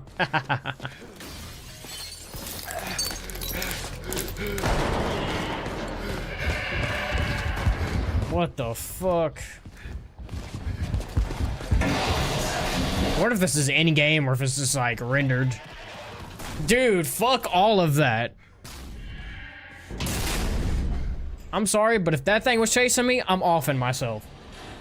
I'm not even gonna stick around to try and fight that.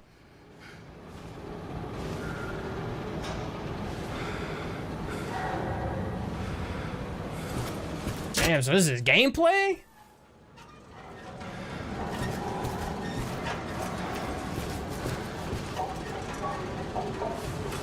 I'm so ready for this game.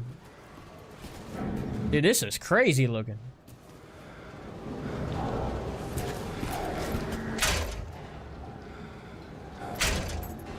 It's locked, brother.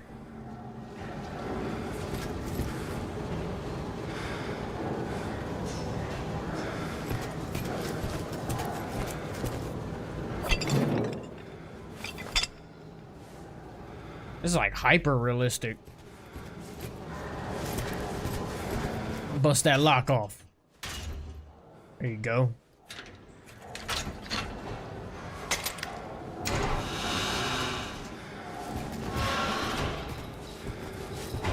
That sound design is crazy. Is that a gun? I'll be grabbing that motherfucker. Oh, hell no. Pummeling that dude over there like he just did this dude.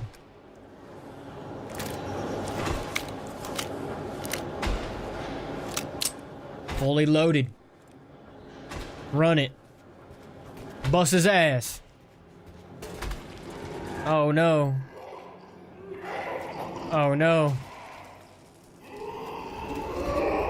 Putting his hands up and shit. Damn. That is crazy. Wish list now. Steam, PS5, Xbox is the Unreal Engine. Man, bro. That looks crazy. That looks crazy. Ill. Already looked at that. Already looked at that. Secret note in Resident Evil 9, man. I hope somebody finds that other note, man, and we get a video on it. I'm curious to see what that says. But yeah, this article is about Resident Evil Code Veronica. Apparently, the remake of Code Veronica is ahead of schedule with big role for Wesker. It says, according to well-known leaker Dusk Golem. So I guess we take it with a grain of salt. Code Veronica remake is going super well for what I've heard. RE4 levels of good, which is funny since a lot of the same people. I guess it's the same people that made Resident Evil 4 remake is doing Code Veronica X. But you can't go wrong there. Going so well that it's actually ahead of their internal schedule, and they're very confident in what they're making. The project is progressing so smoothly that it is ahead of its internal schedule, with teams showing strong confidence in the results. 7 minutes. By contrast, Resident Evil 0 Remake was recently delayed after a development reboot late last year. Originally, RE0 was planned to come first, but now it looks much more like Code Veronica will be released before RE0. Yeah, because I was thinking, I was like, didn't they announce... Well, they announced RE5, RE0, and Code Veronica remakes, if I'm not mistaken. And I was thinking to myself, like... Because some people were speculating that they're going to redo Resident Evil 1 again. Resident Evil 1 remake. But I was thinking it would make more sense if they obviously just gave us Code Veronica X, because people were wanting that before Resident Evil 4 remake. So give us Code Veronica X, because I feel like that needs a remake more so than any other. And also, if you are going to remake Resident Evil 1, I feel like you should remake Resident Evil 0 and then just go right into Resident Evil 1 remake. Instead of remaking Resident Evil 0 and then go into like Code Veronica X. And then obviously you got Resident Evil 9 coming out. Then doing other stuff. And then wait even more to do Resident Evil 1 remake. But that's of course if they are actually going to remake the first Resident Evil. Again, I don't know if they are going to do that or not. It would be cool to experience. I mean, because if you don't like it, I mean, you got the original. Or you got the first remake. But it would be cool to see the Spencer Mansion in the RE engine. It says, does Gollum also explain that in 2020, development of Resident Evil 4 Remake was shifted from M2, the original lead studio, to Capcom Division 1. Despite this major change, the game still released on schedule thanks to the team's hard work. Remake will not just be graphical upgrade, but also feature notable character and story changes. Steve Burnside will still have a crush on Claire Redfield, but his character is being rewritten. Instead of being portrayed with a perverse attitude, he will be more innocent, though still abrasive, overly curious, and often unaware of personal boundaries. That kind of sounds like what Steve was in the original. One of the major gameplay changes involves boss fights. Chris will now fight Wesker directly, while Wesker's original battle with Alexia will no longer take place. Interesting. Albert Wesker's role will also be expanded. Secret Organization HCF has been upgraded to a main plot point, meaning more scenes with Wesker and the group. The game is being directed by Yoshihiro Anpo and Kazunori Kado, the same duo who directed the Resident Evil 2 and Resident Evil 4 remakes. Okay. So it's in good hands, so we shouldn't have nothing to worry about Resident Evil Code Veronica X remake. Does Gollum ended his comments by saying that he will not answer any further Code Veronica questions after the release of Resident Evil 9 in order to avoid spoiling too much too early. So yeah, I'm wondering when exactly the release date of that's going to be. But it's definitely well needed.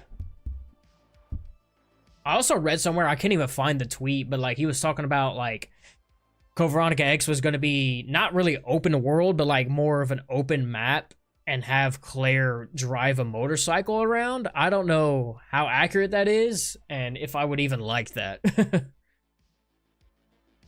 I hope they continue the option of first and third person options for future remakes. Yeah, I think honestly Capcom should just have that in every Resident Evil game from here on out. Why? I mean, what's wrong with having the option? You want to play it this way? Go ahead. If you want to play, it's kind of like the Fallout games. You know, you can kind of hot swap between first and third person.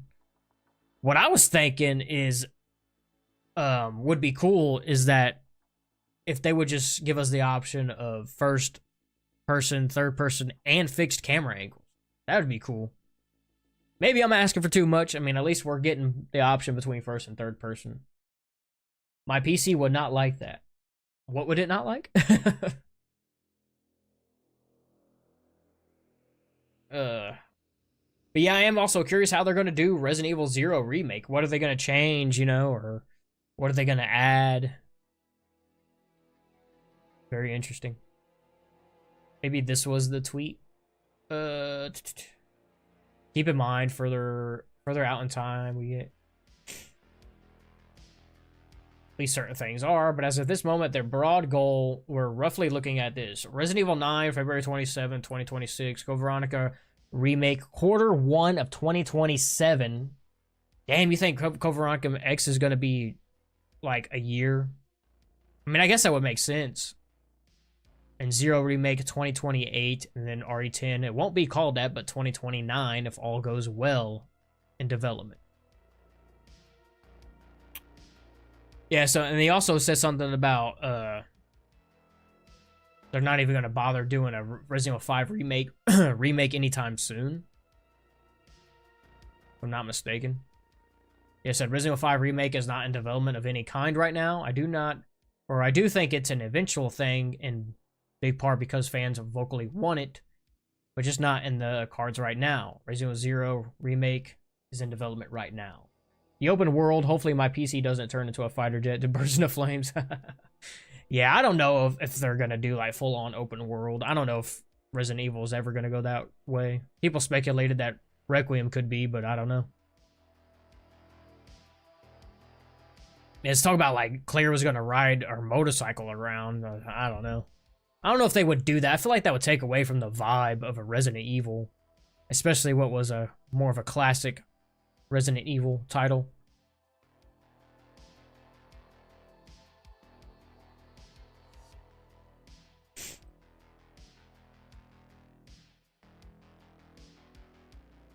Says Code Veronica Remake has been in development since 2022, around 3 years of dev now. Code Veronica Remake is ahead of schedule due to a very smooth dev cycle. RE5 Remake has not been greenlit at this time. 100% sure on both of these things.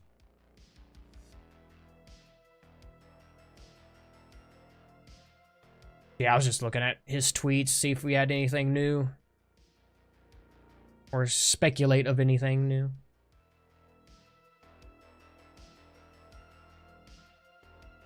But it's good that we're eventually, finally going to get a Resident Evil Code Veronica X remake.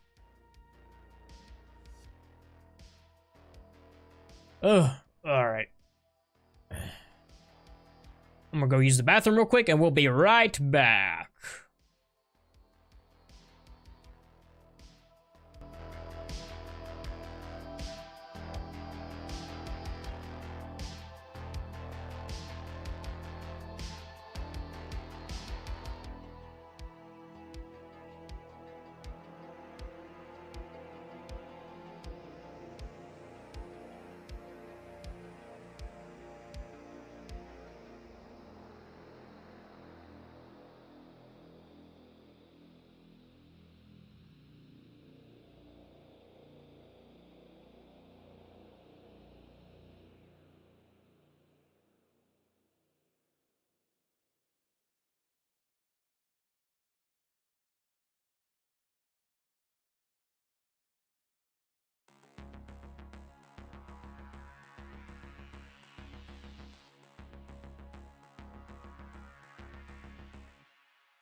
Mason the drummer, what's up? Welcome to the stream. Looks like we have a, what is this, a little article right here? Let's check this out.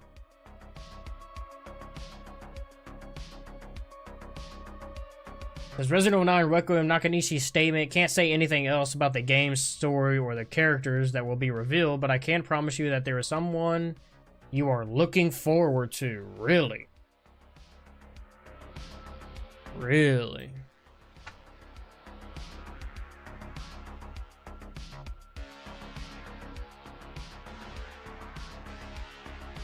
Is this from a video or an article or?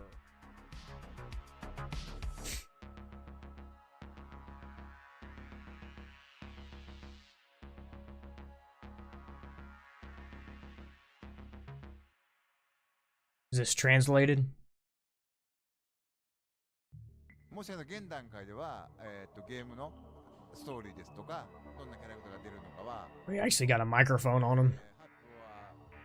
発表しないこと以外は、Let's see here.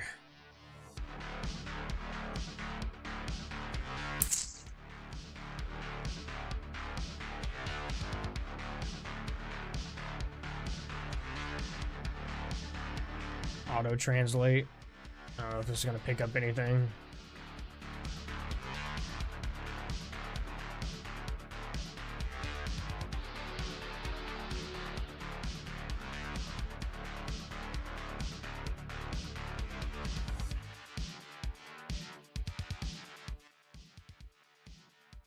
Ah, ちょっと言えないんですけども、一つやっぱり約束できるのは、皆さんの期待しているものはちゃんとあります。We will have what everyone is looking forward to. Let's watch this.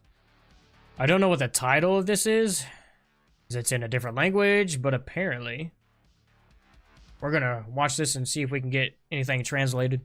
もし現段階では、ゲームの This stage, I can't really say anything about the game's story or what characters will appear, 発表は、でも発表 or anything other than what hasn't been announced. But one thing I can promise is that we will 期待しているものはちゃんとあります。 have what everyone is looking forward to. Okay. So he kind of like 以外はちょっと言えない。kind of mentions like what characters will appear, you know what I mean? Like he's already kind of talking like we know that there's going to be returning characters and stuff. 発表してないこと以外はちょっと言えないんですけども、一つやっぱり約束できるのは、皆さんの期待しているものはちゃんとあります。 We'll have what everyone's looking forward to.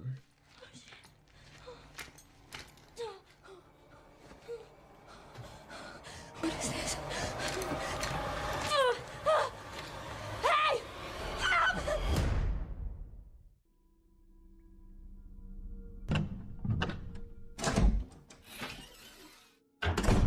Hello à tous les amis, bienvenue sur la chaîne pour cette nouvelle vidéo, j'espère que Well, vous allez bien. this isn't C'est la fin de translated. l'été et je suis ravie car oui, j'ai pu rencontrer la team de développement à la Gamescom et passer un bon bout de temps avec eux et poser plein Ah, what language is that? I don't know. I'll do auto translate.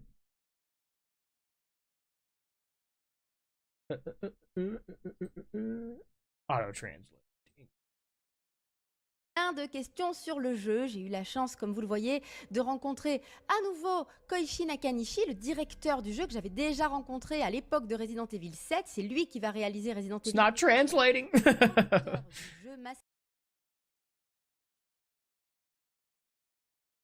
It's on Japanese still. What language is he speaking? Clicked auto translate. English. Why is it still in Japanese? Let me turn it off.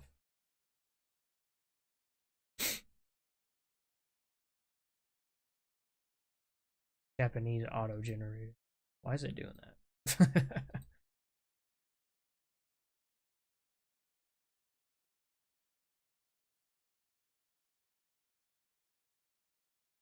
Getting a little workout in. Nice. Trying to get this to translate and it's not working. qui a eu aussi la gentillesse She's de répondre à speaking mes questions. Vous French. savez, il y a des moments comme ça qu'on savoure à fond, parce que quand on rencontre les créateurs de jeux, de licences qu'on affectionne particulièrement, et c'est le cas pour moi avec Resident Clicking Evil, auto ce sont translate. toujours des moments inoubliables, et c'est vrai que la première fois que j'avais rencontré Nakanishi, je l'avais trouvé vraiment super. Et là, j'ai pu poser plein de questions. D'ailleurs, vous avez vu dans le petit extrait que je vous ai mis en amont de cette vidéo que, oui, on a exploré pas mal de sujets qui... It's stuck on Japanese auto translate Évidemment, to c'est déjà French. un I don't know super what the souvenir. fuck is going on. Clairement, s'il y a quelque chose que j'aime dans mon métier, oui, c'est jouer. Mais rencontrer les développeurs, c'est toujours exceptionnel parce qu'on peut partager leur vision du jeu vidéo. Je crois que c'est l'un des moments, en tout cas, que j'ai préféré à cette Gamescom. Il y en a eu plein, mais ça a été vraiment, je pense, mon moment préféré. Allez, on enchaîne cette interview. Very excited for a Code Veronica On se remake. retrouve à la fin. 0 and 1 remake already, but 5 and 6 remake turn off this shit. Like they should do it. And I'm sure eventually they'll get there. まだ全ての情報を出せるわけじゃないんですけども、まずI can't reveal all of the information yet, but まず一つ大きいのがカメラ。 one big thing is that you can now switch between. Okay, so I already know that first and third ってい person. うのは、バイオハザード初めての要素になりますね。で、過去作とのつながりなんですけども、 Connection to previous works, but this time ラグンシティ Raccoon City します。 will be appearing. This is also, I think this is the first time in the series that it's been around 30 years and yet finally comes back. And the characters that's related to Raccoon City, well, the one that's been announced is Alyssa Ashcroft.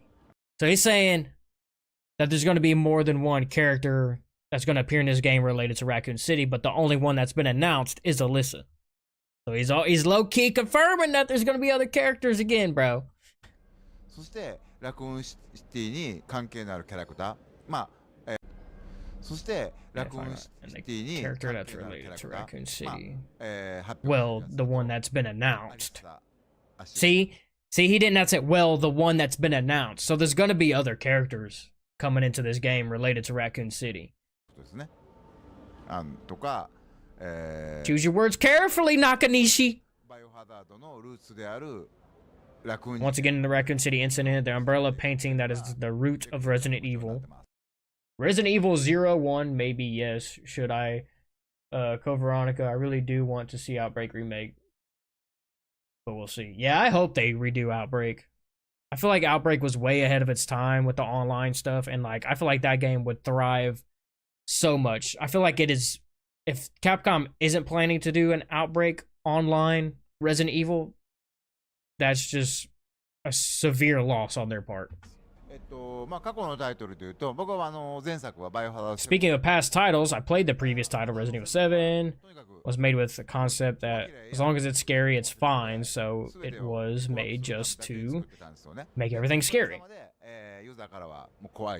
Thanks to you, users said it was scary. Outbreak was so good. Yes. That game would thrive in today's online multiplayer live service stuff. Negative comments from old Resident Evil fans, such as it was a little different in the world view of the series, characters didn't appear, and that the first-person perspective of Resident Evil shouldn't be that way. So, thought we'd address this time as well. So basically explaining why he's choosing between first and third. もう一回進めるようなお話に戻すと。でもう一つが、さっきお話したカメラを切り替えれるようにしようと。こういうところが、セブンを踏まえて次のレクイエムはでやろうとしたことです。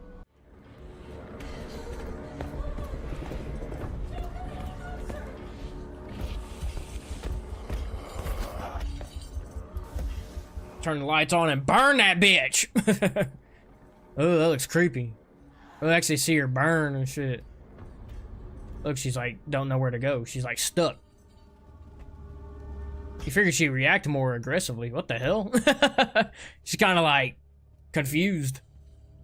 やっぱり That's バイ crazy. オハザードシリーズ大事なのはただ怖いものがずっと続くんじゃなくて、実は少しだけ安らかなセーフルームがあって、 Having those little peaceful safe rooms is actually one good element. 一つのいい要素になっているのかなっていうのは思います。 Keeps the fear going. 触ったタイトルで言うとバイオハザードビレッジっていうのがありますけれども、バイオハザードビレッジではアクション要素が結構多い中で、ね、ハウスベネビエントっていう結構怖い What I miss earlier in the stream, we talked about how there was a hidden file in the Resident Evil 9 demo, and it had a couple of redacted words and could be a potential tie to Leon being in the game. You ever play Resident Evil Dark Side Chronicle Operation Javier, add Resident Evil Umbrella Chronicles? Yeah, I played Dark Side Chronicles. I was expecting them to add Operation Javier to 4 remake as like a DLC, but they never did. So excited for RE9. Same here. Yeah, Operation Javier, missed opportunity. And we're looking at this, and he's kind of like low-key confirming other Resident Evil or Raccoon City characters.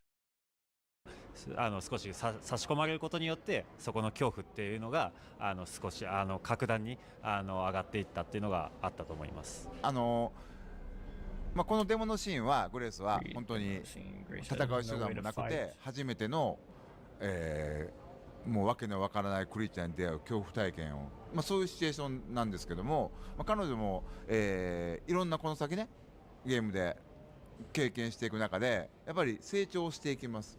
でゲームプレイとしても、戦う手段武器ですとか手に入れたり、まあ、自分 Weapons and other means of fighting by exploring the map. 分かるようになりますと。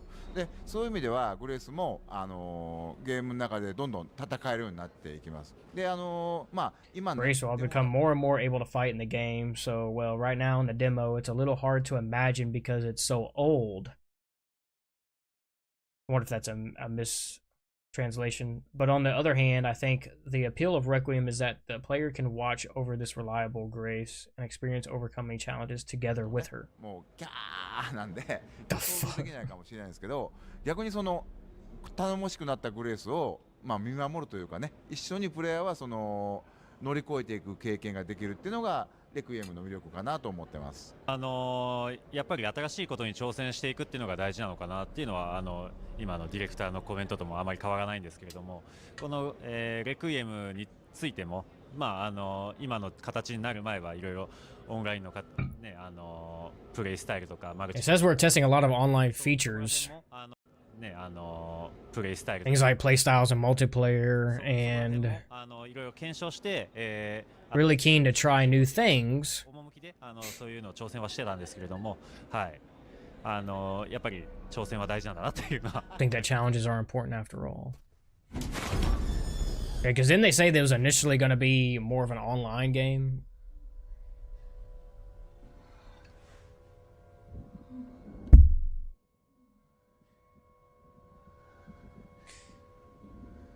So gameplay. Ugh. Creepy bitch.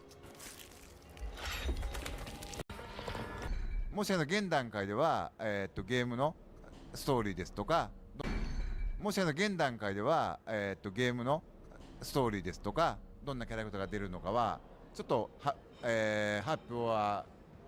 表しないこと以外はちょっと言えないんですけども、一つやっぱり約束できるのは皆さんの期待しているものはちゃんと We have two everyone is looking forward to.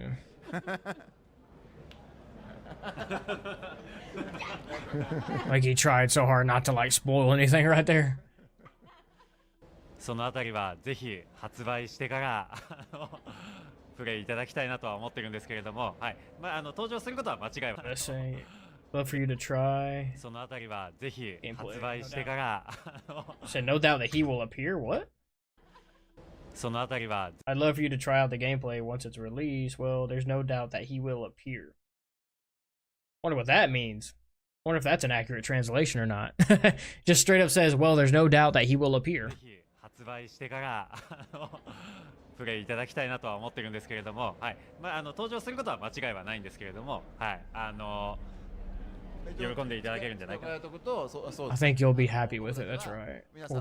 We promise to do our best to meet your expectations. Voilà pour cette interview, les amis. J'espère que ça vous aura plu. Very interesting. Unfortunately, I can't translate her French. Nakanishi de parler avec l'équipe de Requiem. En tout cas, ça donne encore plus. Very interesting. All right. Well.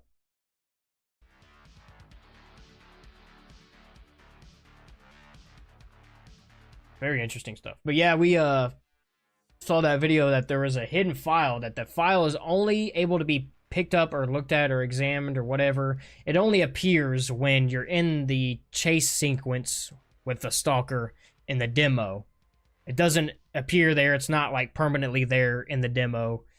And there's also a second file that you can pick up where you go to climb up on top of this shelf to get the toolbox to get the screwdriver. You see a little circle dot appear. I guess I could always bring up the video. I don't know if it was Better Than Starlight or Center for Evil that shows that screwdriver video, or the screwdriver icon right before you go to get that toolbox, pick something else up. That's like right next to a binder, and it's like super well hidden. Like you don't actually like physically see the file like kind of glow and glisten like how you do in other Resident Evil games. It's kind of just like tucked away in a binder. So like they made it hidden intentionally, which is interesting.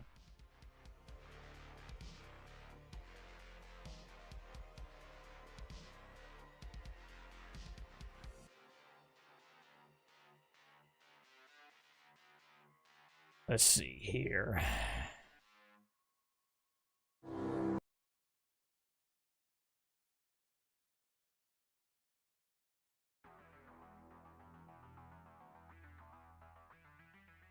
To fast forward it to so somebody, I can't remember what video it was. It was one of these two videos that showed the toolbox.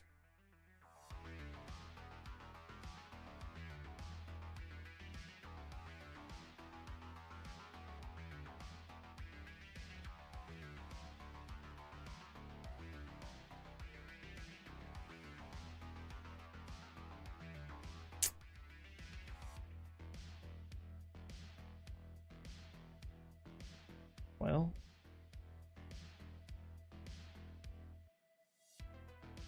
was it Better Than Starlight's video?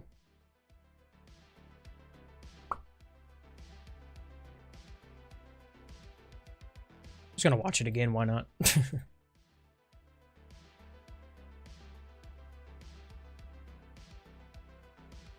How's it going, my evil residents? Today I have a bit of a unique lore scoop for you.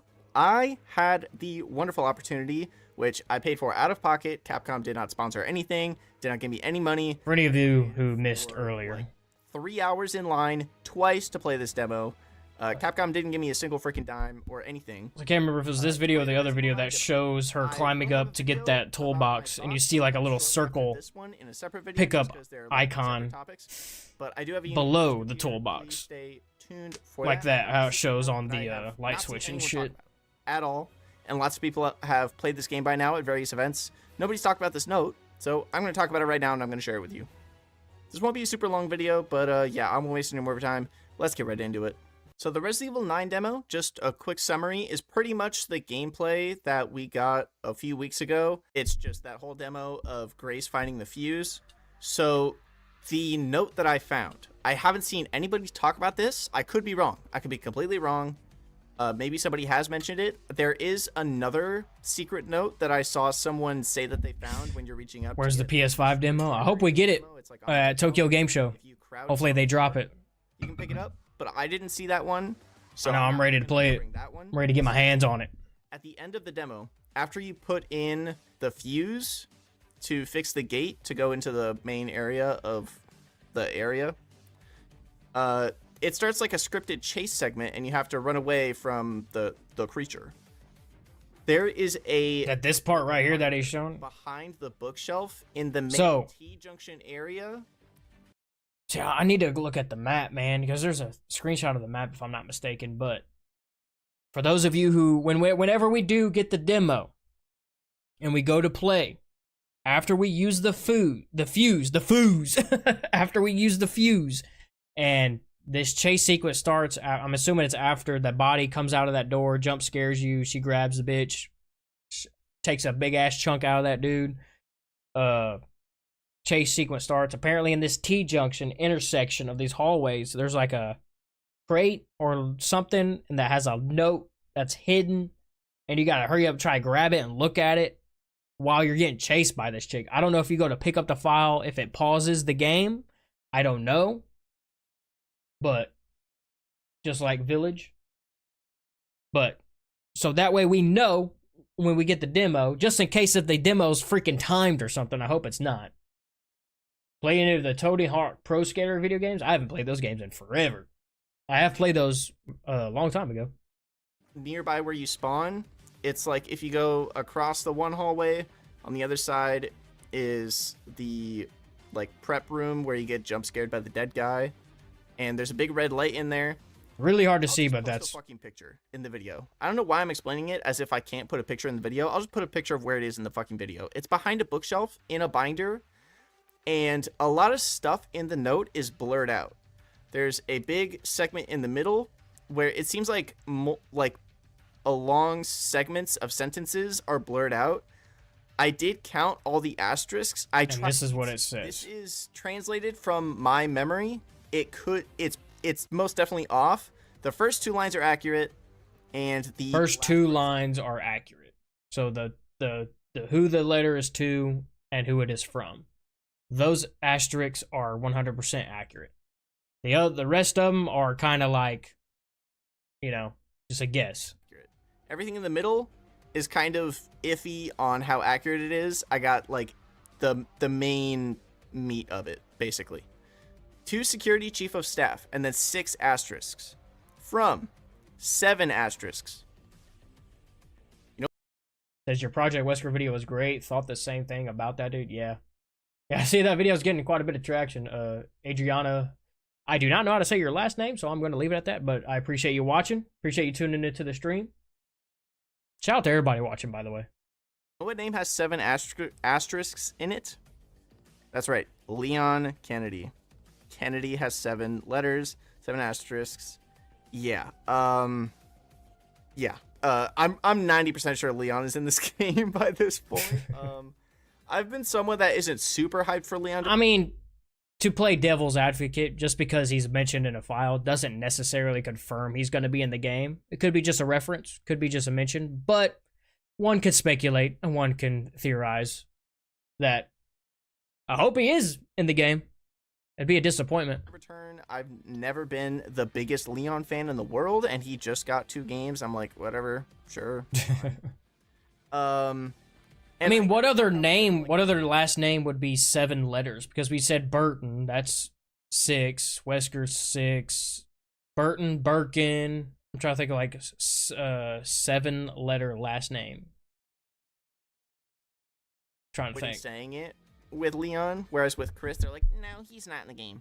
But with Leon, they're like, oh, we can't talk about that. You'll have to wait and see. To me, combined with that behavior and this note with the 7 blurred out letters from blank, I'm 99% sure that Leon is in this game. And I'm 99% sure that Grace is the playable character in the Rhodes Hill section of the game. Leon is the playable character in the Raccoon City segment of the game. You know what? I'm going to say it. I wouldn't be surprised if it's like a situation where, because they said Grace is the main protagonist, so she's probably going to be played, I'd probably say more than just the Rhodes Hill section. I feel like you're going to be playing as her throughout majority of the game, and I think it's going to be kind of like what Center of Evil said, like, I'm trying to remember how he worded it. He said, I can't remember, my mind's blanking. But essentially, I'm thinking like it's going to be a situation where, yeah, he said it could be Leon could play a similar role to like what Chris did in Resident Evil 8. I hope not. I hope it's a little bit more, because I feel like Chris was just playable at the very end of the game. But I wouldn't be surprised if it's a situation where, like, how in Resident Evil 2, like, Leon gets shot and then you kind of take over as Ada. I think it could be something like that. Maybe, like, Grace gets captured or gets, like, severely injured, given that she's not experienced, and, like, you take over as Leon or whatever other character you're going to be able to play as. Hopefully it's not like a super short, small section, but I hope it's a decent playable part. He missed Resident Evil 6 Leon. Yeah. I think he's talking about just like the more recent titles, more recent releases. I'm not 99% sure. I'm 100% sure that that's how the game is set up. Anyways, there has been blank in Raccoon City. Immediate blank is recommended. This blank especially for E, and then 2 blurred out letters. So this is the part that I had the hardest time memorizing. Yo, what's up, Raccoon City Pizza? Words gone. It was hard to just like connect it in my brain. Ready for Raccoon City as well. Summary, but there was a lot blurred out here. The important part here is the especially for E, whoever this is. I don't know who this is. I have no. Could be Eve or Eva. My first guess was like EO2, like Evelyn O2, like Rose or something like that. But why would Leon be calling Rose EO2, or if it's EO1? Man, I was hoping it'd show the part where, like... I have no idea. Is it this right here? Calling for the aid of the BSAA. I am so sure that that is what this is for. He climbs up. So he, for some reason, the camera was turned. Found out some information about Raccoon City. Something's going on there, and he reaches out to the security chief of staff. I'm presuming he's reaching out to the security chief of staff for the BSAA, but he could be doing so because it was in third person when it showed it. Um, this is just in first. Oh, here we go, third person. If it's specifically bioterror related, I pretty sure Jack's bar from Outbreak was in the first trailer. I have a video if interested. Oh, really?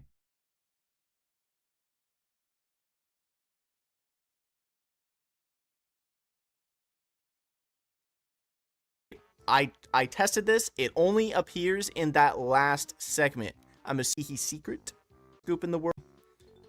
It confirms dramatic scoop in the world, but it confirms Leon with man. I don't know where that if that was in this video or the other video in some capacity, and it brings up this new character for E asterisk asterisk. Could this be the random woman we saw in the first trailer that's just walking down the hallway? Could it be her? I don't know. The Rhodes Hill hallway. It's just a random shot at the end of the trailer. Nobody knows who it is. Nobody really talks about who she is. It could be her. I don't know. But yeah, those are like the 3 main things. Yeah, there you go. You have a video on your channel? Raccoon Shitty Pizza? Is it your most recent video, or?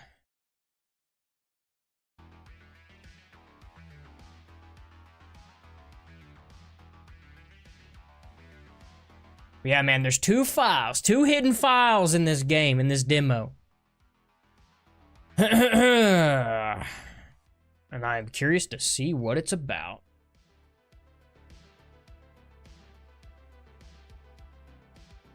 Five videos ago or something. Okay.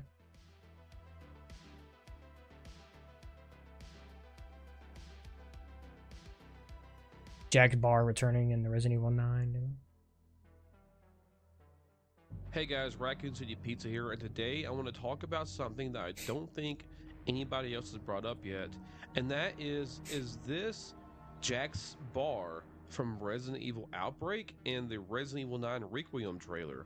So I'm going to go ahead and just jump right in and get to the point here. So I was doing an analysis of the trailer on a live video, which you guys can go check out if you like, and I noticed something very interesting here. So in the trailer, there's a lot of emphasis on this hotel that Alyssa was murdered in, and it shows little scary scenes of what seems to be the hotel. However, looking at this, if you pay close attention, this looks like a bar to me. It definitely does look like a bar. Here, there got is the bar stool. Yeah. Clearly. Right here is a table where it looks like that may have been, a dining table or just a table at a bar. If anybody here has been to a bar, you know these tables are very common. Right here looks to be some tip jars or some kind of liquid right here, and this looks to be maybe a beer can. Of course, this is very decrepit and destroyed. And Yeah, it's definitely run down. Look at some similarities between Jack's Bar and the Resident Evil Outbreak game. You can see a lot of similarities here. So I want you to pay close attention to right here where this seems to be the bar, and I want you to take a look at these three again, tip jars. There they are. If you look right around here, there is some kind of tip jar or a light right around this area, and of course the bar and the bar stool. You see the bar stool. Could be. I mean, definitely can't rule it out. Jars. And another thing to pay attention to is this curved archway. So if you go over here, which is kind of out of view. Yeah, it could be like a since it's like redone in the RE engine, so it'll probably look a little bit different. But you know, if you have played any of the remakes, you know that they do not keep the architecture 100% the same. They do change some things, and I could definitely see them opening up an area, which they always do, right back here. It's kind of hard to tell what is behind here. It looks like that might be a door that leads behind the bar. I'm not quite sure. This right here looks like some kind of like crime scene. Those little you know, like things they put down in movies and shows in real life. I just don't know what they're called. This looks like some kind of police, you know, like do not crossing type of line here, maybe. I don't know. Which would make sense for the hotel if there's been murderers, you know, that's been going rampant there. But I don't know, of course. Now, it's very strange because some hotels do have bars. And it's, you know, we don't really know yet if the hotel that Alyssa was murdered in, if it was in a whole new location or if it was in Raccoon City. Right. My theory is, what if the hotel is in Raccoon City? That's what leads Alyssa there, and maybe she goes and checks out where everything began for her for some reason. Maybe there's a reason, I don't know. Here at Jack's Bar.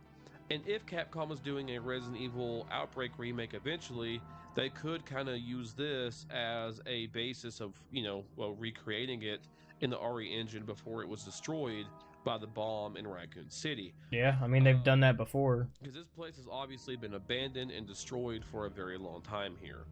But who knows? Which I kind of beg the question of why are we going back to Raccoon City to begin with? Like, if Grace is going there, which it seems like she is, then why are we going back? The guy from the trailer said that she needs to go face her past at the hotel. So it seems like to me the hotel is in Raccoon City. That Alyssa went there, Grace is going there, and that's why we are going back. And it would make sense to see this this bar again. So that's about all I really had to say, guys. Yeah. What do you think in the comment section? It's definitely a possibility, because my first initial thought was like maybe this was like a bar in the Rimwood Hotel because something happened there. Obviously now we know that Grace's mom Melissa dies in the hotel, so maybe that's what the crime scene and stuff situation is. I don't know, it could be Jack's Bar. It's a very similar looking bar, to say the least. So good stuff, good video. Leave a like, I'll subscribe to you, man. What is more interesting that in the recent trailer, hotel was intact. We've learned that the hotel isn't in REC recently, but this place is ruined and destroyed. Yeah, it's interesting. It's interesting. Oh man, there's so much I just want to dive into this game and unpack, and then we just gotta wait until whenever. Thanks, just thought I'd share. Yep. But hopefully we get this demo at Tokyo Game Show September 25th. That'll go down, and hopefully they drop the demo for us so we can play it for ourselves. I'm curious to see what these two files are hidden in this demo. But I am going to take a break here, ladies and gentlemen. I'm going to take a lunch break. I might just leave the stream open, leave the stream up for you guys if you just want to leave it up, whatever. But I'm going to have lunch with the wife for a little bit, and then we'll jump back on, and we'll probably be playing and hopefully finishing Resident Evil 1 Director's Cut OG. And I don't know if I'm going to play Chris's scenario or just jump right into Resident Evil 2. I don't know. Leon dies. Imagine the game ending with a funeral. We see everyone return. Ashley, Jake, Barry. Yeah, that would be sad, man. If But I feel like one or multiple main characters probably could die, because I read an article that Nakanishi said that we're definitely going to mess with your emotions. So you could be onto something. But ladies and gentlemen, I'm going to take a break, and I'll be back later on.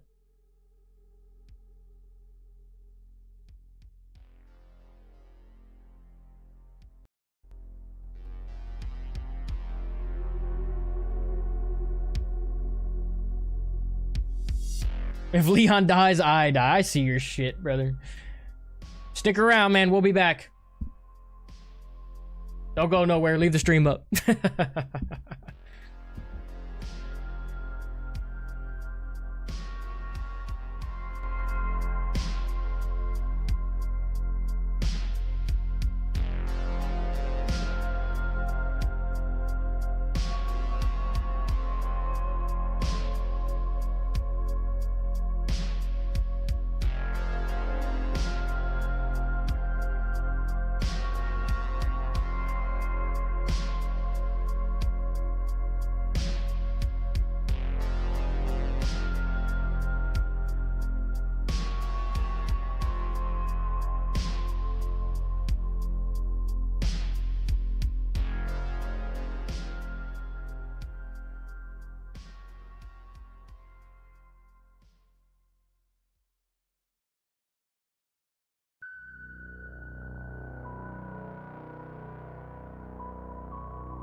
Alright, ladies and gentlemen, I know y'all waited long enough. Let's get back to it. Let's get back to it. We're back. Chronos is a banger, by the way. Game is also humbling me to the absolute core. Oh yeah? Is that game out already? I've seen a few things on it. Isn't it like Dead Space and Resident Evil mixed?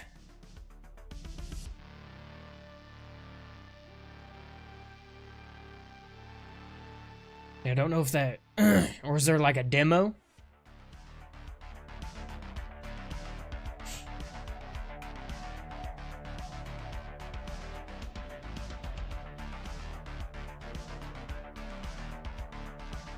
Yeah, Dead Space and Resident Evil mixed together, bro. That sounds awesome. And isn't it made by Bloober Team? Like the same people who did Silent Hill 2 remake? Let's see here.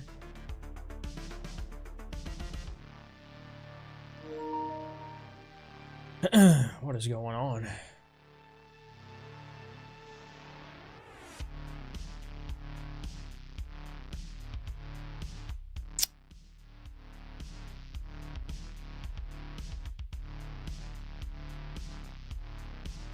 What in the world?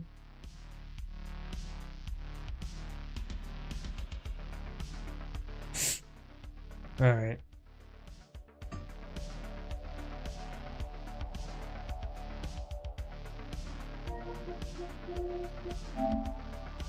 Do you have to pre-order Chronos to get the demo?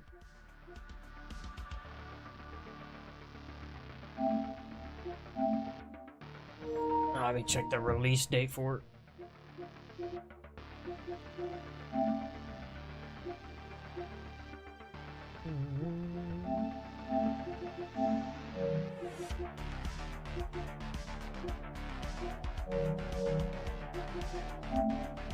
Chronos. Chronos? Chronos. Chronos. $60. Chronos The New Dawn. This says it comes out tomorrow for me. Release date September 5th. So I wonder if people got early access or a demo. The game does look dope. For sure.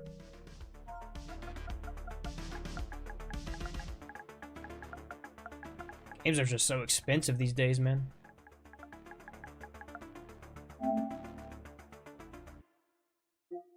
Hell is Us. Is that out? Yeah, that came out today, huh?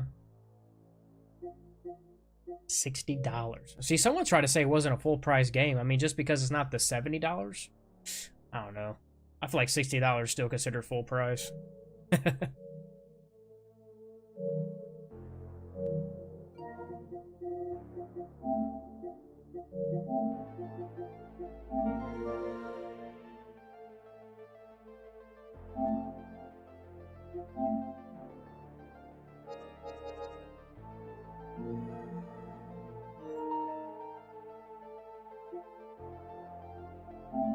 All right. What is this?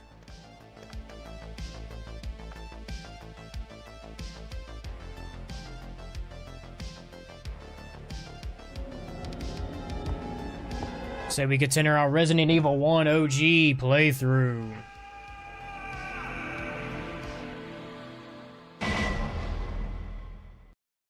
Resident Evil.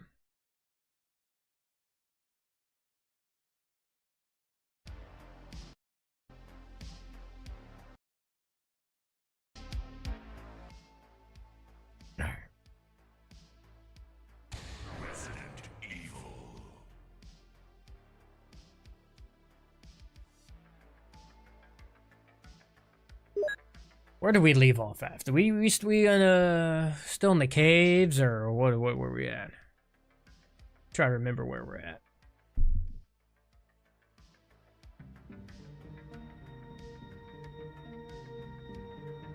Yeah, we found the save room in the caves. which is not in the remake, if I'm not mistaken.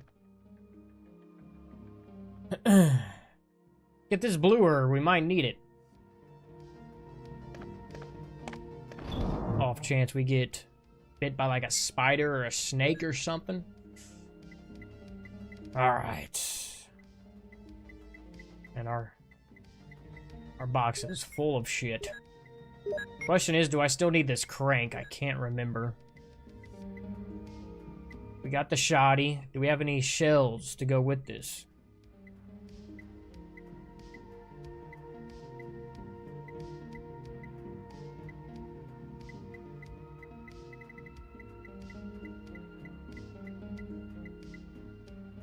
I don't think we do.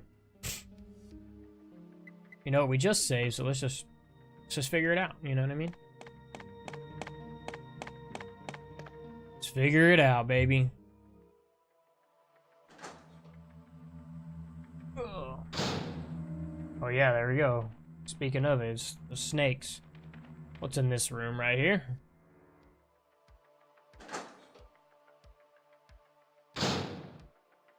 Okay, yeah, we just killed that spider. Okay, let's go back here and see where that other door leads.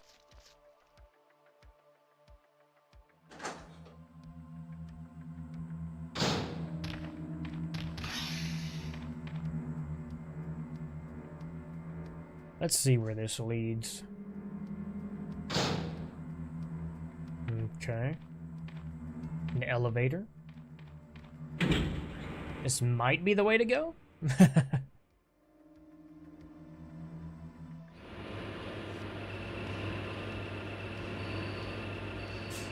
This might be the way. I don't think I have the other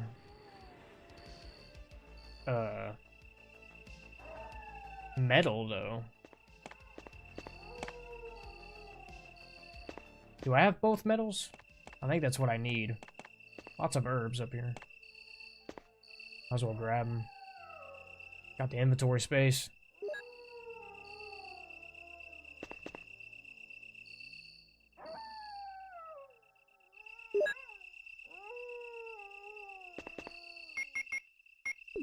I don't know if I should mix those yet.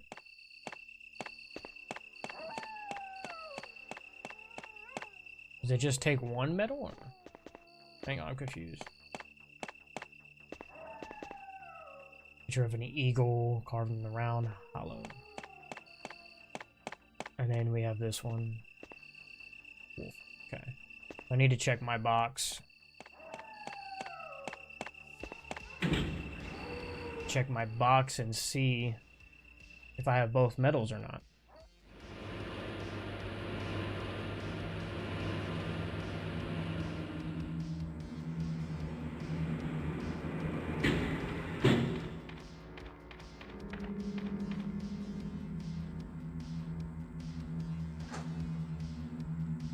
Try not to get bit by these snakes.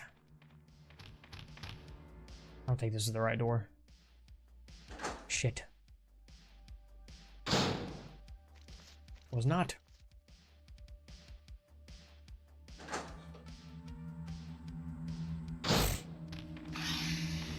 Yeah, little fucker almost got me.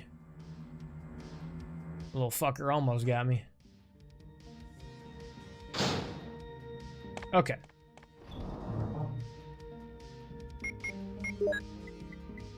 We have eagle metal.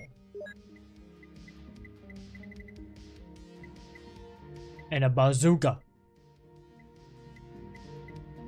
I don't think we have the wolf metal.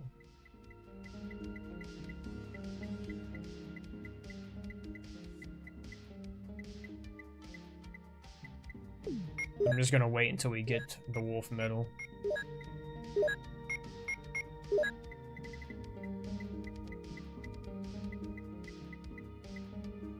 I have to put the shotgun up.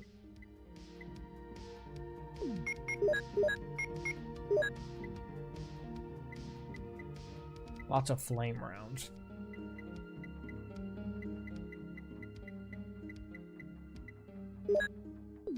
Acid round.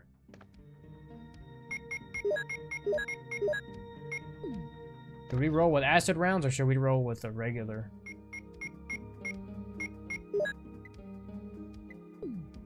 second here.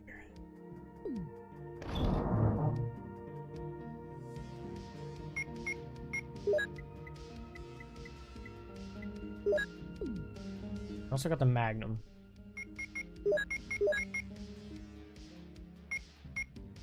What the hell? Can't combine that? Can't swap them out? Really? Wow, okay. I guess we're just stuck with that.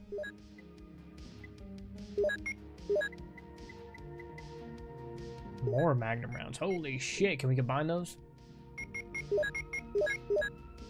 Alright.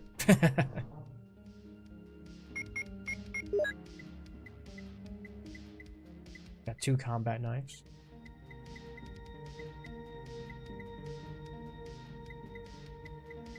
Where the hell's the Magnum at?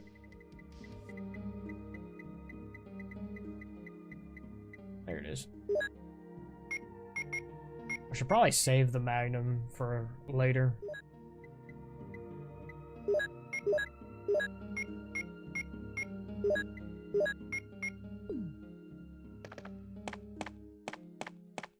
I need to figure out where this wolf crest is.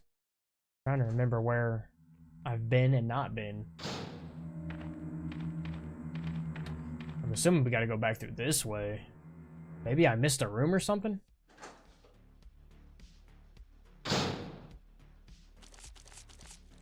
Not in here, is it? No.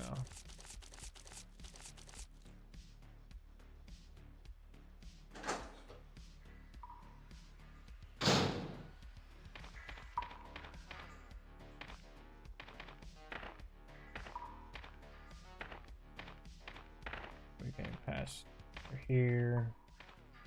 Okay. Pass this way. That's where the boulder was. Dead end. Not this way. See,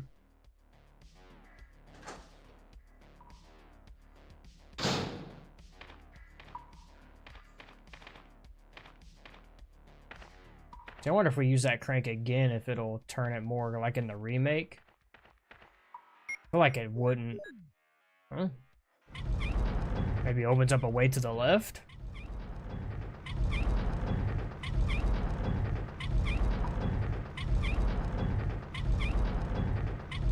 Oh, still gonna turn.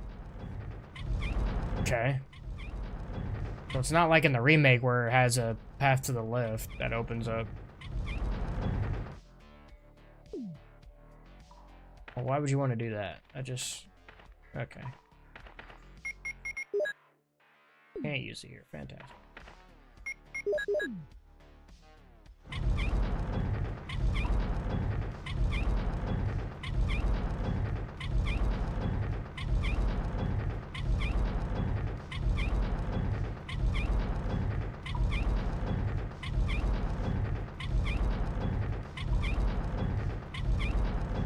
Like this takes 10 years.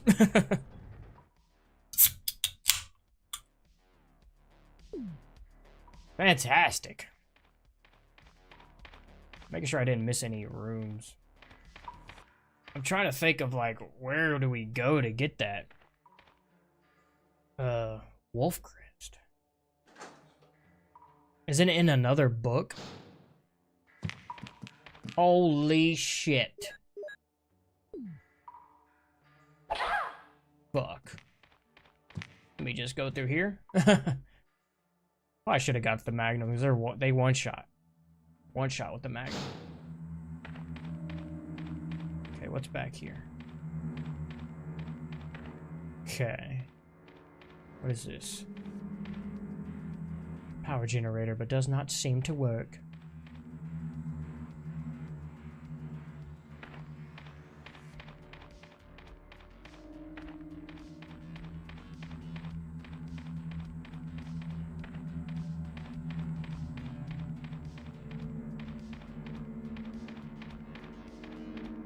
This room right here.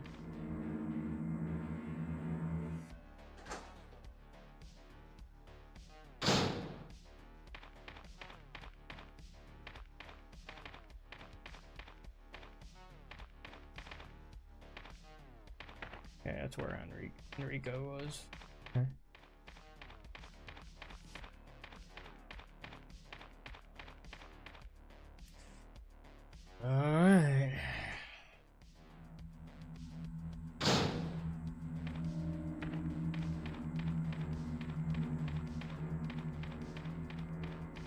I like just heading back to where I was.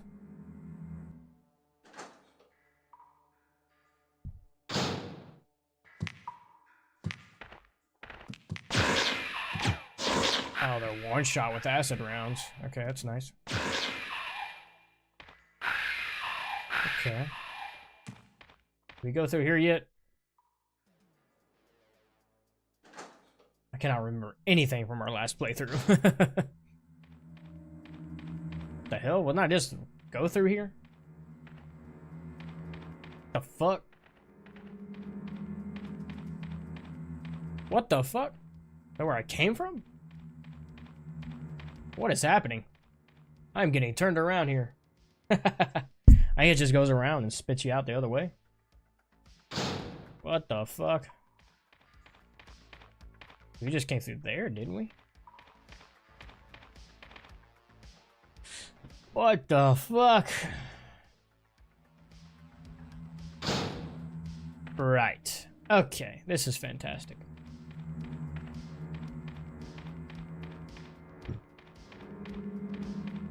Because that just wraps around. Okay. This is fun.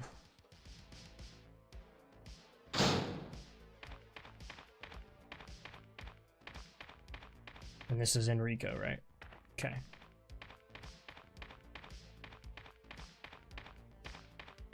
Lisa, Trevor, and RE9. Could be.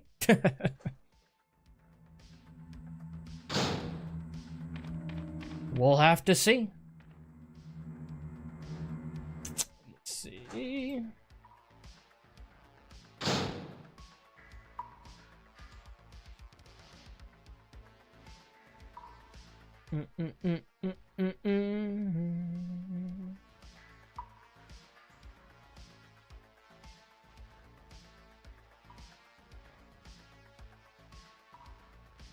See the trailer? Yeah, I've seen the trailer.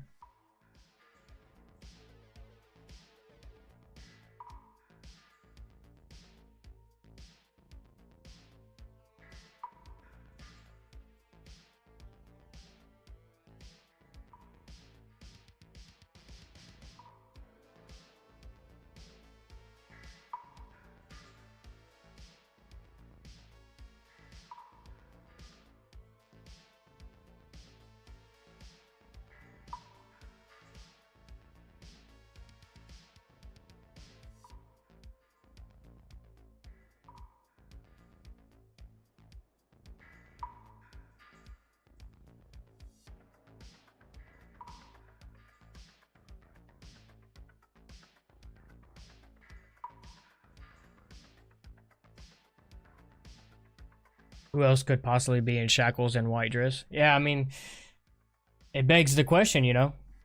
Some people think it could be Lisa Trevor. Some people even think that it could be Alyssa Ashcroft. Like, she gets killed and, like, maybe gets experimented on or something crazy. Middle.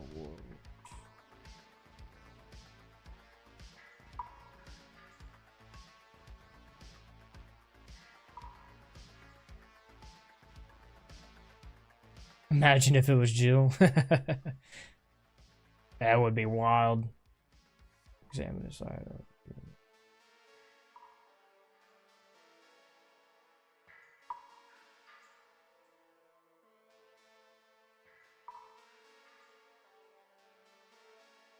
I'm trying to figure out where to find this Medal of Wolf, because we have the Medal of Eagle.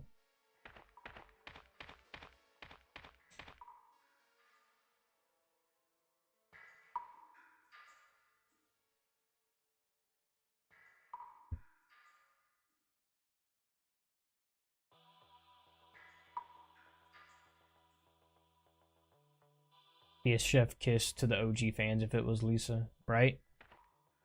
Would be a crazy callback. We'll see, though. I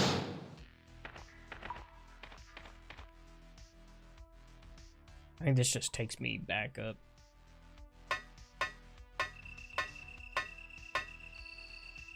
Yeah. We gotta go down here. Gotta go down here. This says the Wolf Crest is in a secret room in the tunnels beneath the courtyard. Courtyard. Within the tunnels, which is where we're at now. We're in the tunnels now. Yeah, courtyard B1. I've looked in every room. I haven't seen the Wolf Crest. There's the typewriter. Doesn't give us any ribbon right there. That's fine. Have you played the VR mod for RE2 PS1 version? I have not. I didn't even know that was a thing. They have a VR mod for the OG Resident Evil 2? That's crazy. Oh, what is this? Oh, we already grabbed that.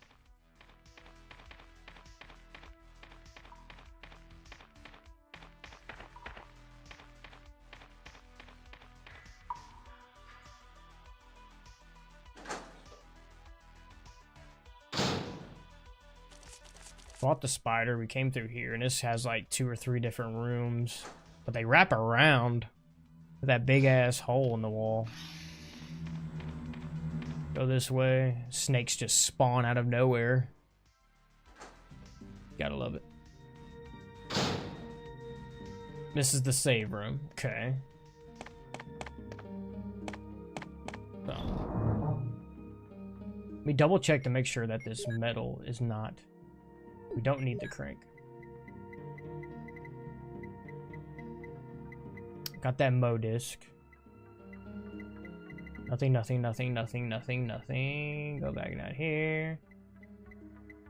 Got the Eagle medal. Make sure I do not have the Wolf medal.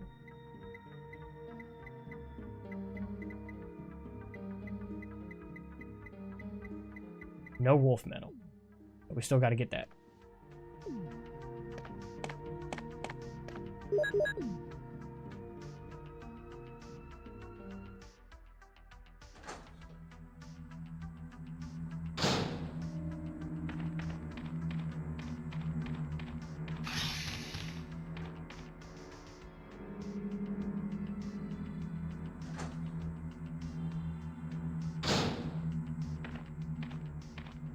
And that goes up to where we use the metal. And this goes this way. There's 2 different ways we can go, if I'm not... Oh, this is a dead end, okay.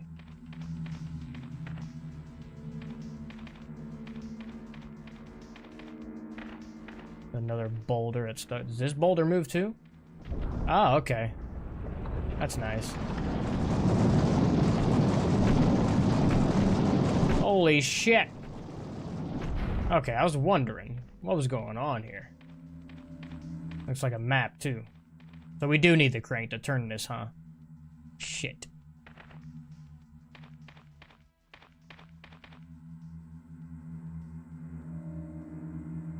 Punch the boulder.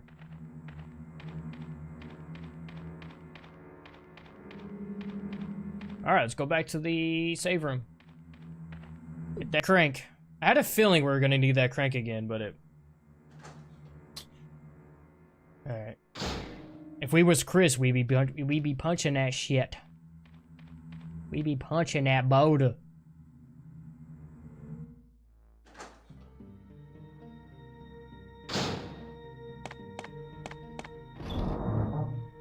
Get this crank. Hopefully it's the crank. Which one? There's 2 different cranks, so I need to make sure I get the right one. That one. I don't even know if that's the right one or not.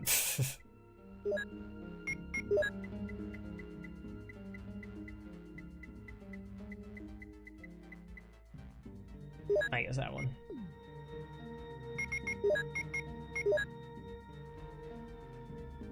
Yeah, I think it's this one. Hex shaped.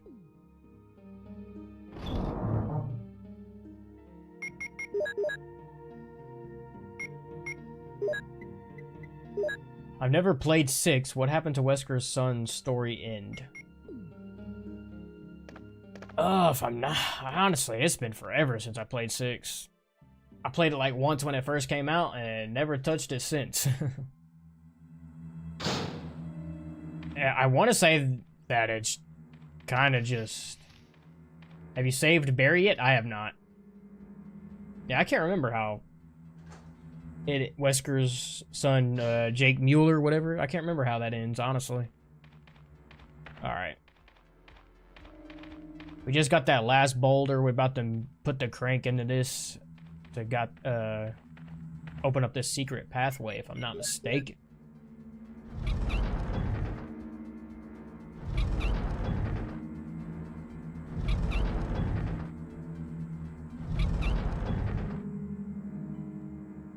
Okay.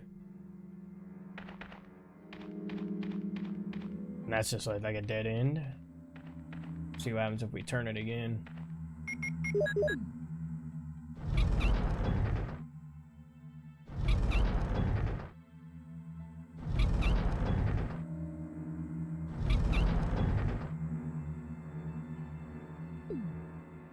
Turn it one more time.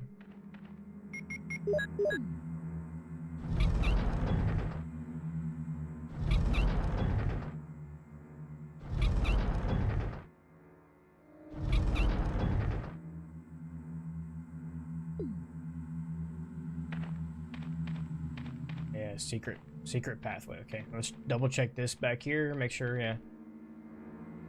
Okay, another Mo disc. All right, we got 2 of them. How many do we need? Is it 3? Or is it just 2?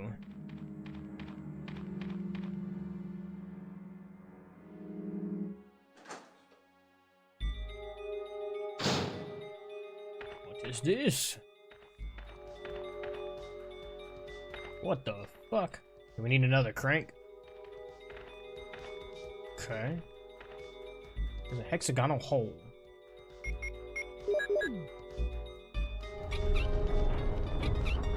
Oh, okay.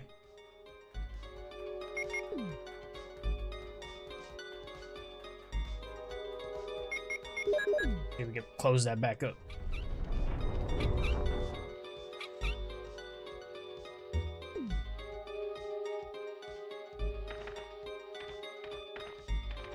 I gotta like guess where that is because it's kind of hard to make out. Like right here? We'll see. Can't use it. Why not? About now. What the fuck? Am I not lined up with it?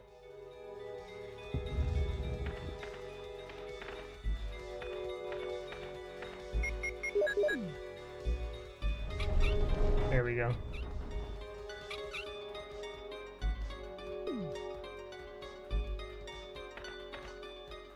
Okay.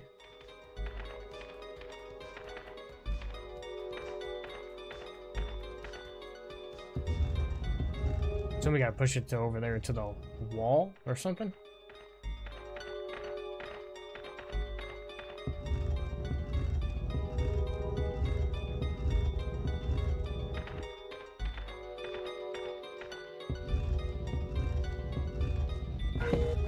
Whoa, whoa, whoa. Did we fuck it up?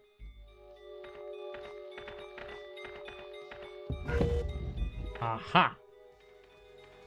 A book! And now we should have both Wolf and Eagle. Ba-boom!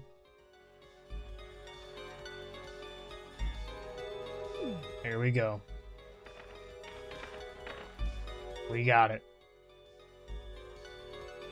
Now we can move on finally. Okay. No more boulders gonna be moving, right? Right here. This way, this way. Here we go, here we go. We're going up. We're moving on.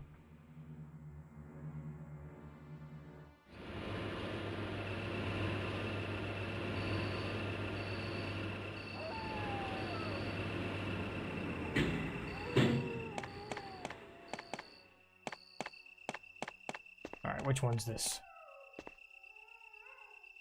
Wolf. The wolf.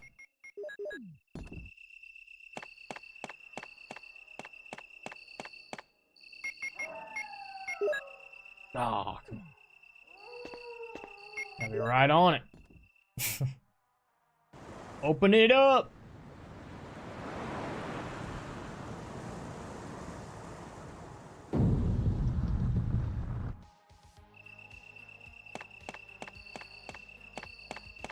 No, we're around the long way.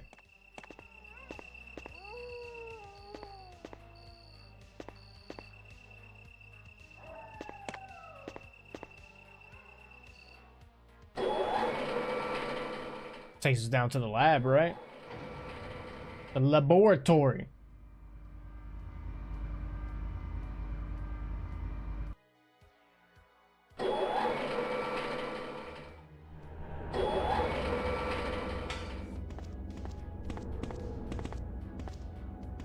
We got a ladder immediately going down further, and then we got this. This leads to the roof, right? Or some shit. The helipad or something? I can't remember. Does it say on the right side? Will not open unless under first class emergency. Alright. Going down. Deeper. Descending deeper into hell.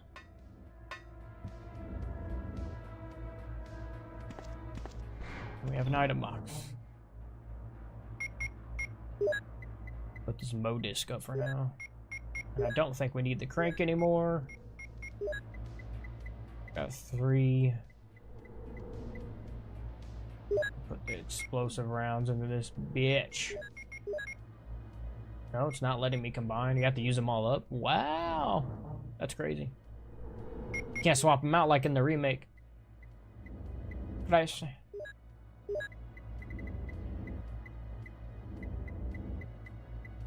Okay. We'll see how it goes. I think we're getting close to the end.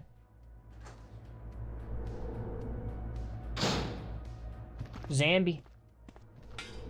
Fuck out of here. Break your ankles. Oh, we tried. What's this? What's this? What's this? Oh, a third Mo disc. Let's go.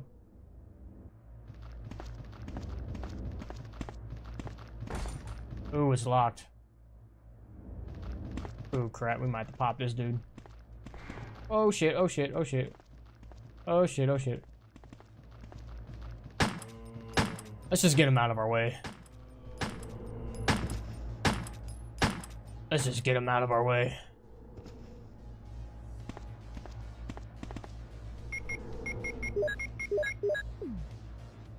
Okay. So we got our 3 modus. I should have threw it right in that box right there, huh? Maybe we need all 3 of them down here. I can't remember. A naked zombie. Whoa. Holy moly. We get demonetized before I get monetized. What's going on here? Yep, and I think we need the Mo discs right here, if I'm not mistaken. Yep. Okay. Can't use it here. Oh, we gotta do something else first. Passcode on the panel. You do not have the passcode. Okay, maybe that's something else.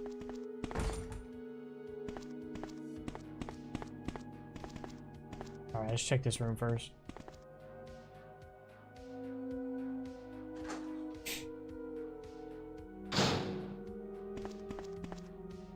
Dark in here. Researchers late. Dear Ada, by the time you read this, I'll be something different. Password is, what is that?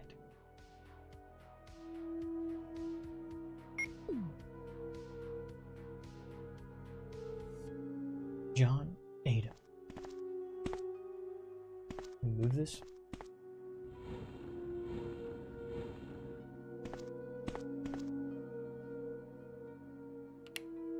Whoa, it's blue. Seems someone used this recently, huh? Like an herb right there.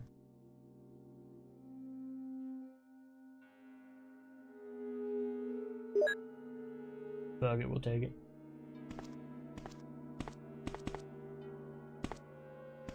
That's a red light. Let's turn it red and see what it does.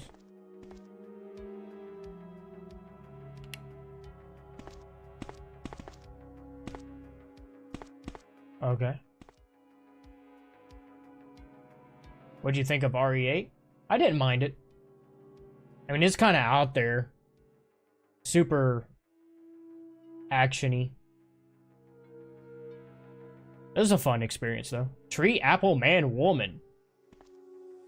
Okay. Does it change when I turn off the light?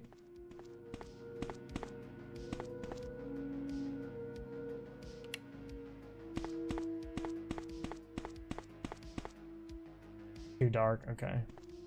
You just turn those on and it says tree, apple, man, woman. Interesting. Tree, apple, man, woman. Ethan's story was so boring, yeah.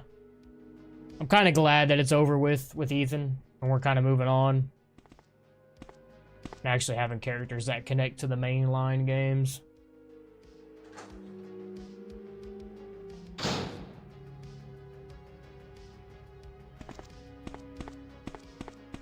Let's see what this is. Electronically locked. Alright.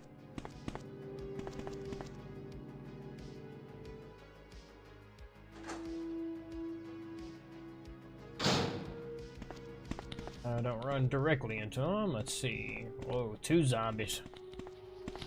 2 zombies. There's a hole in the wall right there.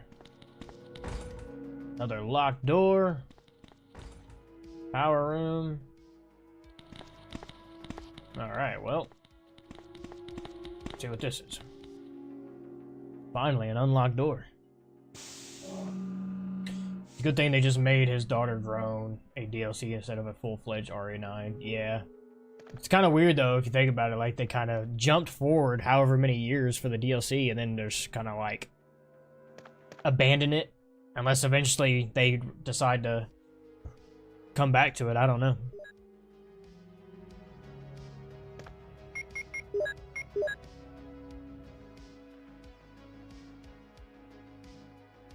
Slide cartridge.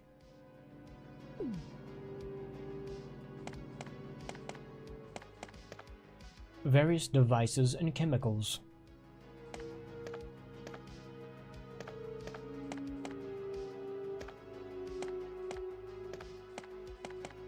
Kind of a spoiler that whatever happens on the RE9, the world is still okay.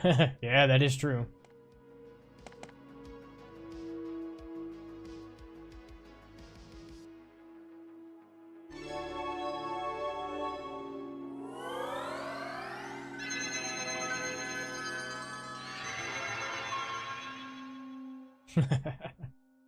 That computer boot up. Crazy. Alright, the password should be John Ada, right? Or at the login. I don't know.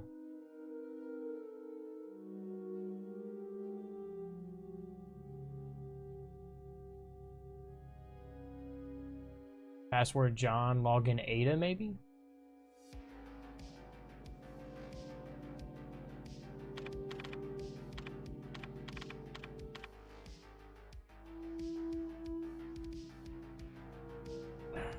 I guess that worked.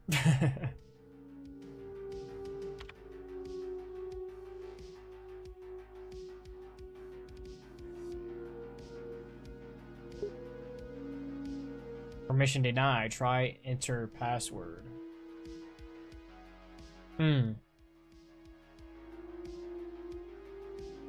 Thought it was Ada. Or is it mole?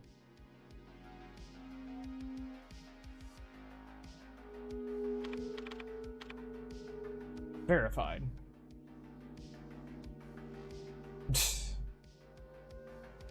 Unlocked.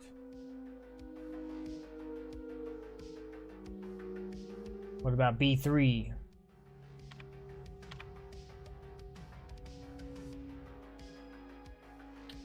Lion, I watch all of your videos. What's up, Sim Alpha?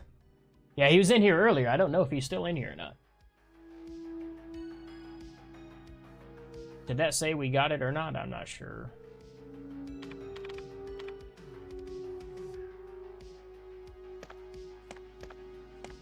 We unlocked some doors.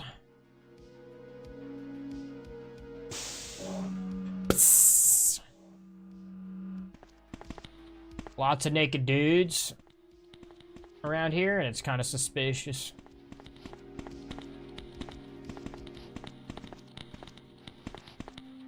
About this door. Man, that's twice by that same zombie. We gon' die, baby.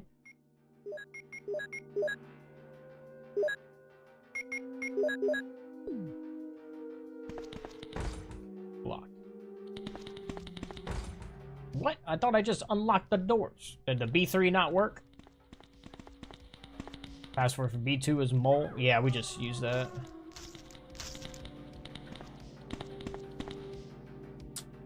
What about B3? Is that a different password?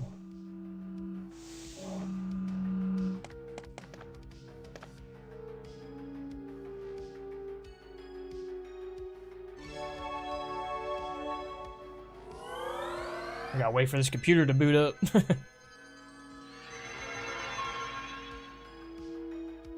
Umbrella. What's wrong with Umbrella?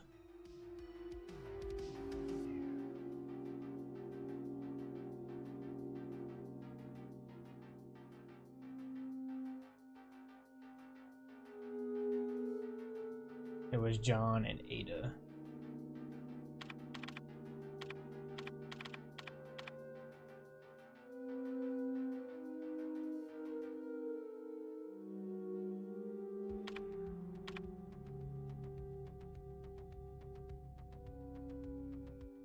Unlocked.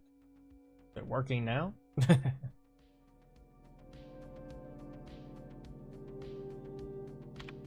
I just went up to that door and it said it was electronically locked.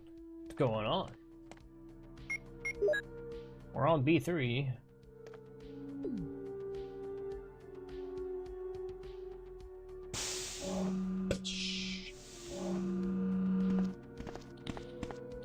Oh shit. Get away, man.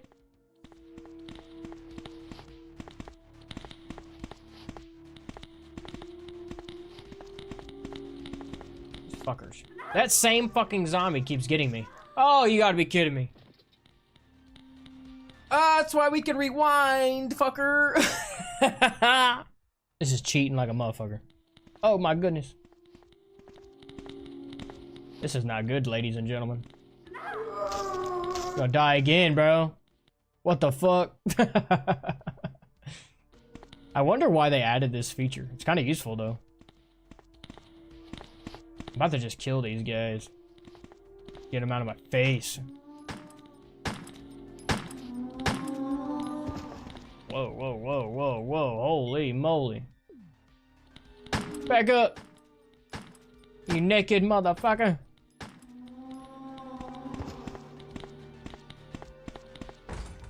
Power room. It's locked from inside. Okay, so I guess we just can't unlock. Go through this area. That's nice. That's nice. We been in here yet?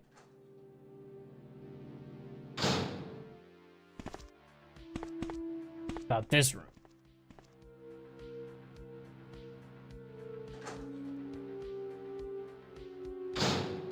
Uh-huh. Multiple. Holy shit. That's a lot of guys.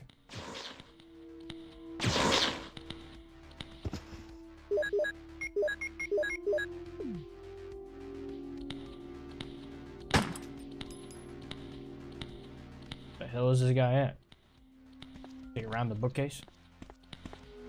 Oh, there you are.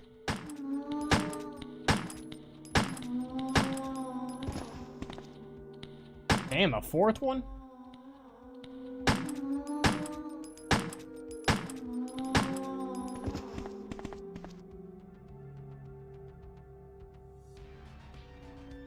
I have a Mo disc. Passcode 1. Swear by myself, declares the Lord that because you have done this, withhold your son, your only son. Okay.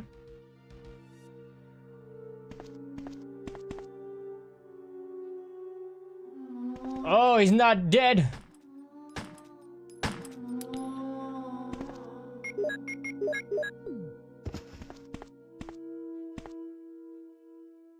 Uh-huh.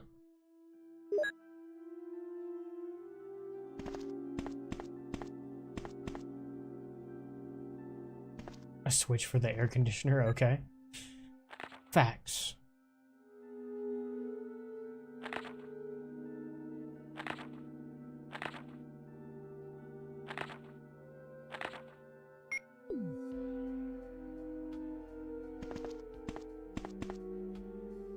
That was it for that room? Well, I guess we got a passcode.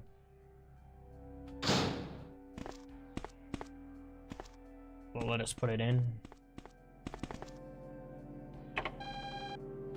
Nice. Alright. I think we go upstairs and go through those doors that we unlocked. I need some health. And some ammunition.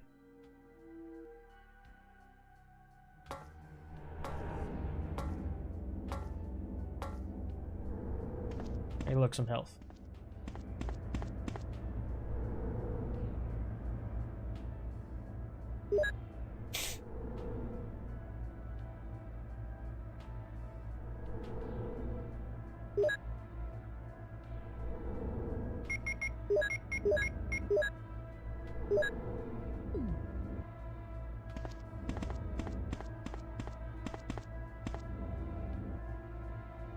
I should hit a box first around that corner. There's probably a bunch of zombies in here. Well, maybe not. Okay. Find 3 passcodes to unlock the door to find Chris. Yes, yes, yes. We have all the motives. We just gotta find out where to use them. A button. Uh-huh. A hidden key. What's written down here? Unfamiliar physics symbols are written here. And we have the cartridge things. We should be able to use that over here, right? A projector. Umbrella, bioorganic weapon official report. MA-39, Cerberus. Neptune. Hunter. Tyrant. Bioweapon Research Institution, R&D staff. We got Wesker over there with glasses, sunglasses on. Alright, so we got that control room key, which is down in B3, if I'm not mistaken. The control key to B3. Let's hit this box real quick, baby. Through this door.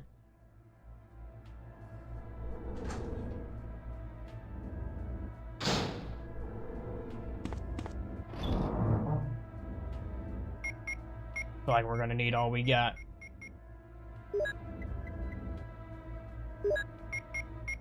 Should I bring the Mo discs with me? Maybe we don't need them yet? Take some water with me. I don't have any shells. I do got flame rounds though.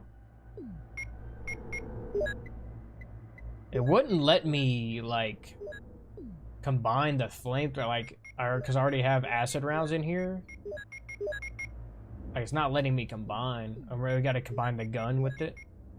Yeah, it's not letting me combine. That's weird. I don't know if I should bring the Mo disc with me or not. I should bring one at least, right?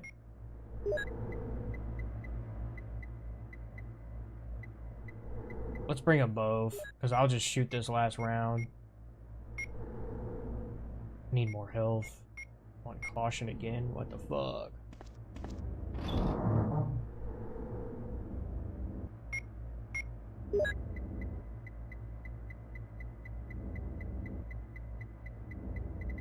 Got a blue herb.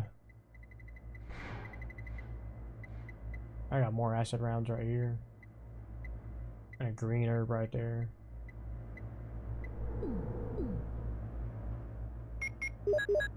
Man.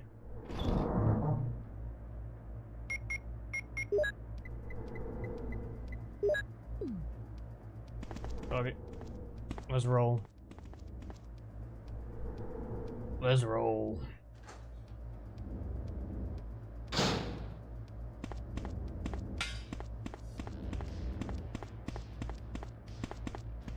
Going down to B3. Control room. Yo, Endure and Thrive, what's up? Welcome to the stream.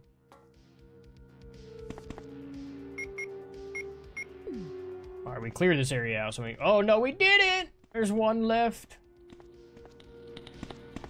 Oh, my goodness, another one. Lab key. Alright. Discard. Whoa, whoa, whoa, whoa, whoa. Whew! Ugh.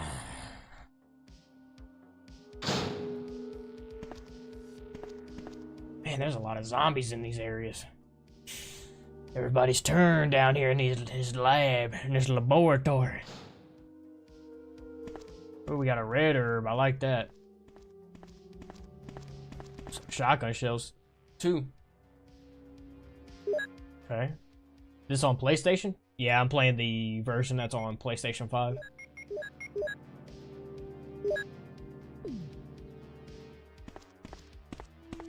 What is this?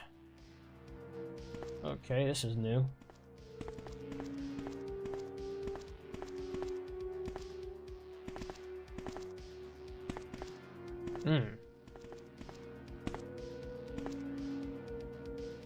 So I gotta figure out how to push those boxes.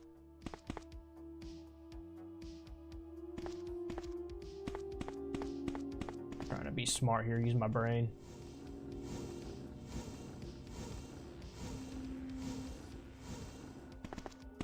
Gotta calculate this. Oh, shit! So you can't go over the button. That's why you gotta rewind, bro. Rewind. Okay, that's not the way to do it. And oh my god, I stepped on it! No! There's gas! Poisonous gas! Oh, shit. Nothing happened, bro. Okay, I thought I was gonna scoot it right over and, so you can't touch that shit at all. Do I just scoot this or go around, maybe? I feel like I don't have enough room to, push this left one over. Do we scoot the steps out of the way? I thought I had it locked in, bro. Let me see here. Not step on it. If we push this forward this way, nothing can touch the button until they're covered.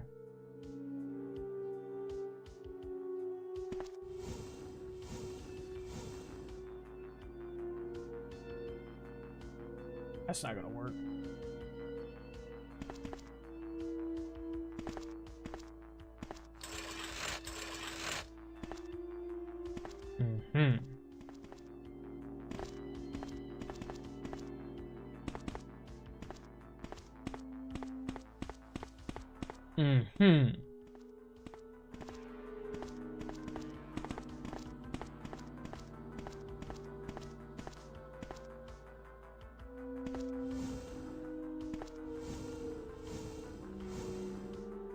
I could easily get this one over this one, but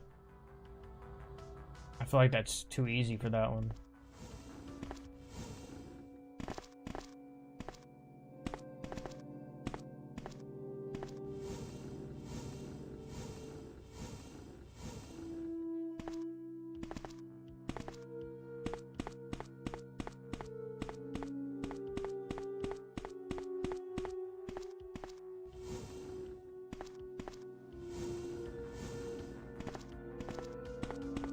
Don't step on it.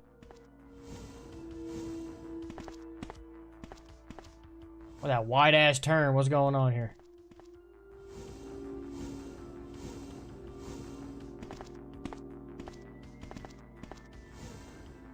Oh no. Oh no. Oh no. Whoa, what's up with the wide turn, man? Okay, I got that one on that one, right? Oh shit, don't move that on the button yet. We're not ready. Swing over here. We should be able to push this one on this one. Right? That's good, right? We're covered. Boom, just like that, baby. We got it! We got it! Alright. There we go. We're so smart. Something shiny. Oh, backgrounds. I was hoping I could use one of these Mo discs. Oh, we can. Let's go. If I had a Mo disc. Pasco 2. Truly bless you and make you ascend as numerous as a stars in the sky. And Genesis 22:17. Awesome. Ba-boom. And this unlocks this on the other side. Okay, but the question is where do we use this third Mo disc? I feel like I've done everything.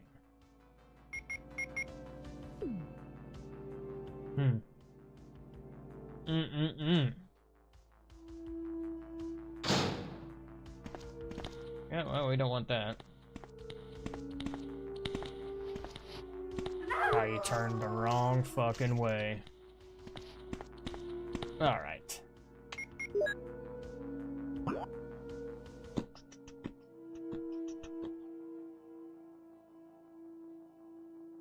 And I have some rooms that I have not been in yet.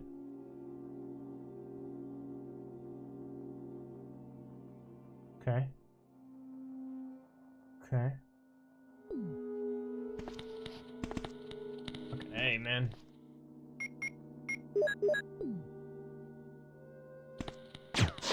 Die.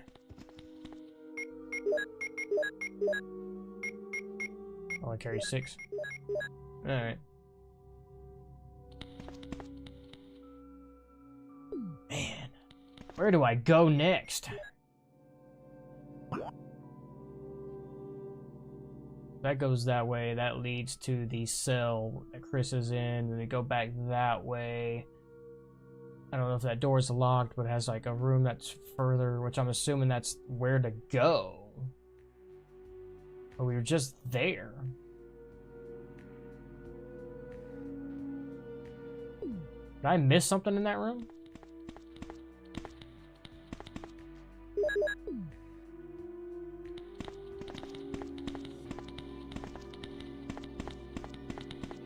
How about this room?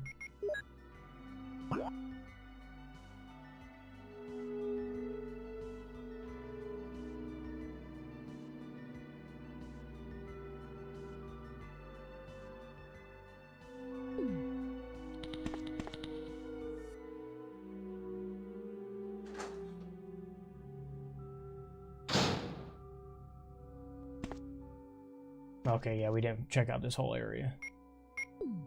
Alright.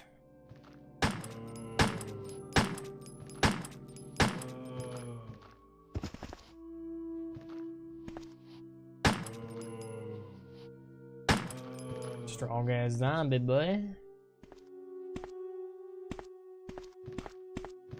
Where's that way? Where's this way? This is a save room, right?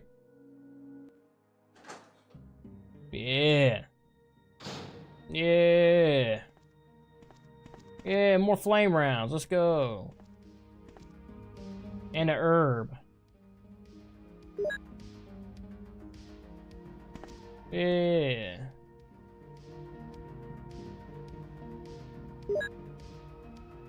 Full inventory. Holy shit.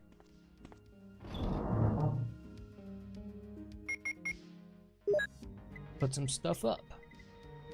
We did pass up some shotgun shells. Keeping this Modisc on me just in case.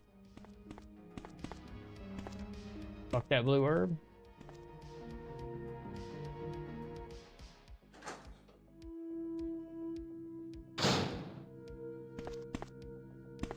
See if we can go this way. Alright. I think this leads to the... Uh-huh. Oh no. Fucking shit.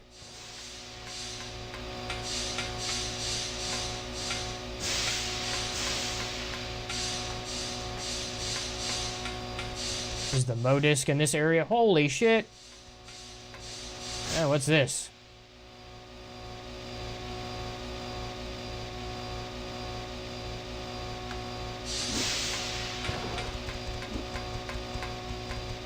These things are creepy as fuck. Ah! It's so fast. Is this a dead end?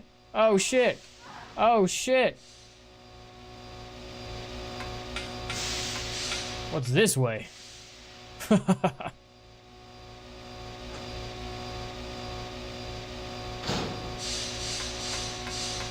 my health. I'm on danger, bro. Holy shit.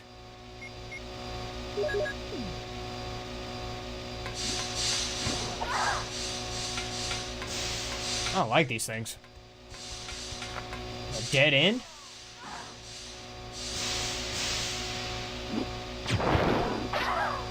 I just got double tapped. I'm like missing my shots. Oh no.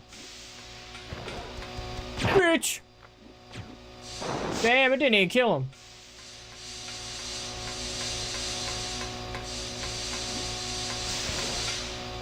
Uh-huh.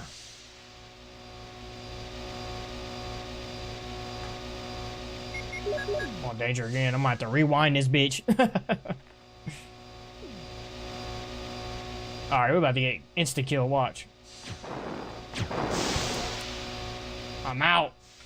That's not even killing him, bro. That's crazy. That's all there is in this area?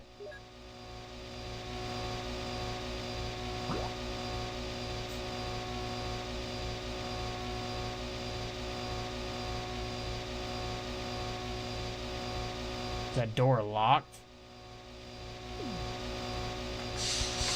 These things are strong. Fuck. They rewind this whole area, bro.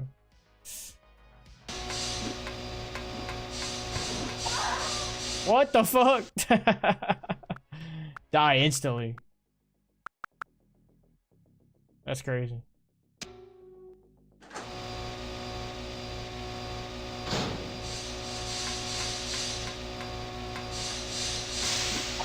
Man, dude, that thing's tag you up.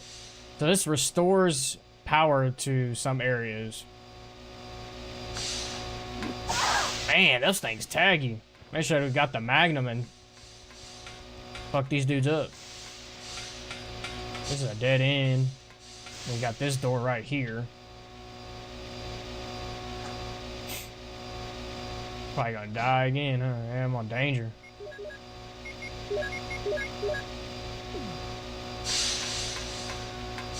Well, I guess that's not even the right way.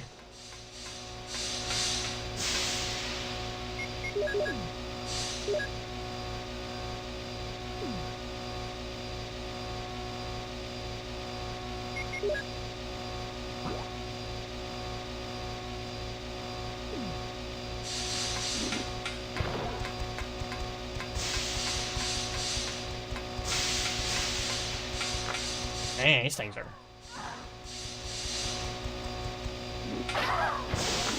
Eesh. Go to the door. What is this?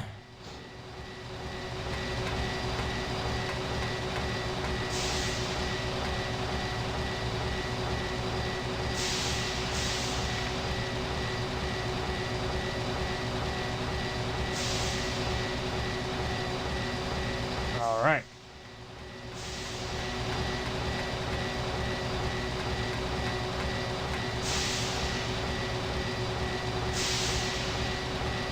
Triggering system.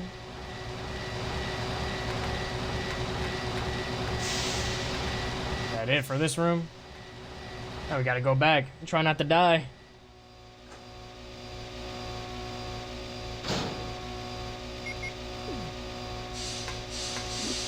Fuck.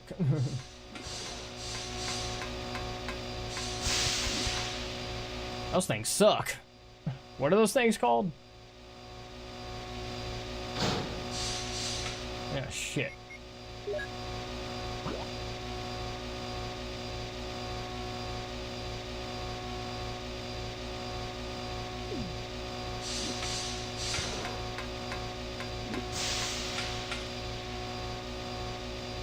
We got all the passcodes to get Chris out, and now we need to move on.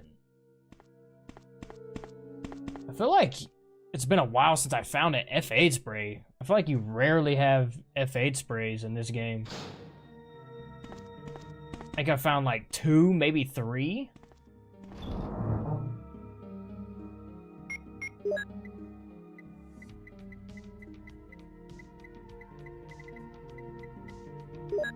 That's green herb.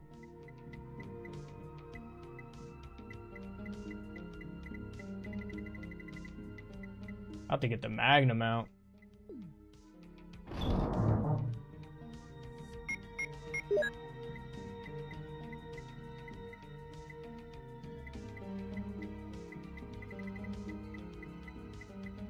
Where's the Magnum there? Colt Python. Magnum rounds for days.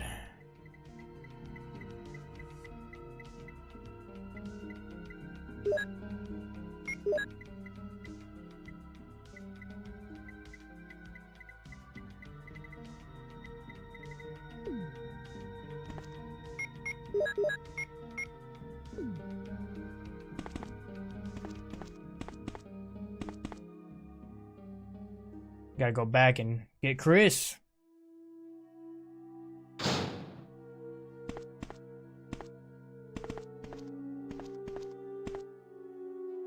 Not through here.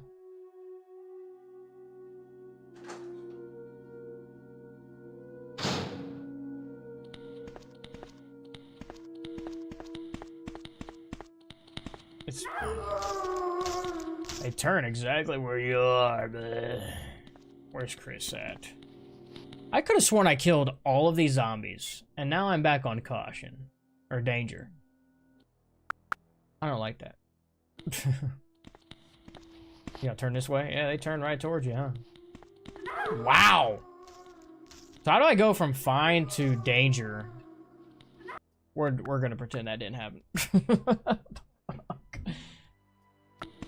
I thought I killed all of these zombies, bro.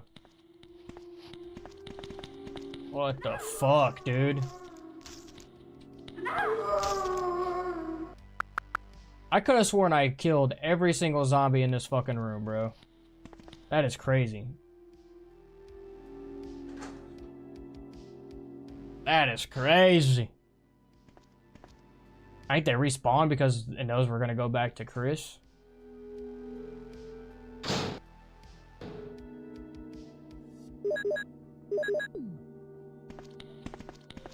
And I can't even remember where Chris is at. Is he on B2?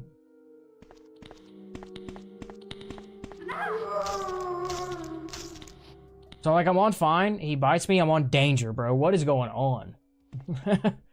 That is crazy, because I just healed. Watch him bite me and I fucking die. That's a shocker. What the fuck?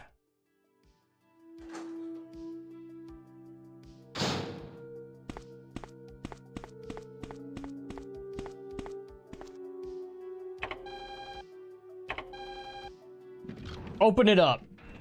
God damn it. Before I die.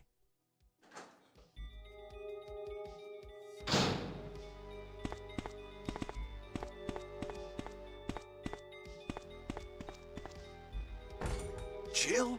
Is that you, Jill? Oh, Chris, you're alive!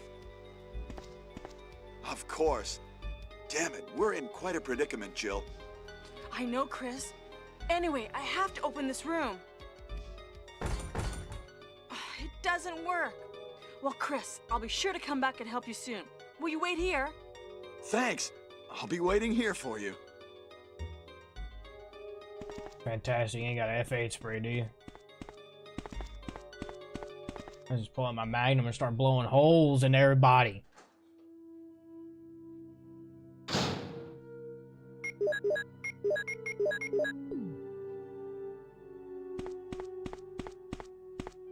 We need to go back to where he was, to that elevator.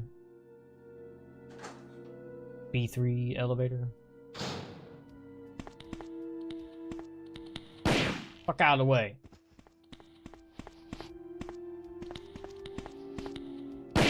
Get your ass back. I ain't fucking around no more. Where are we going? We going through here?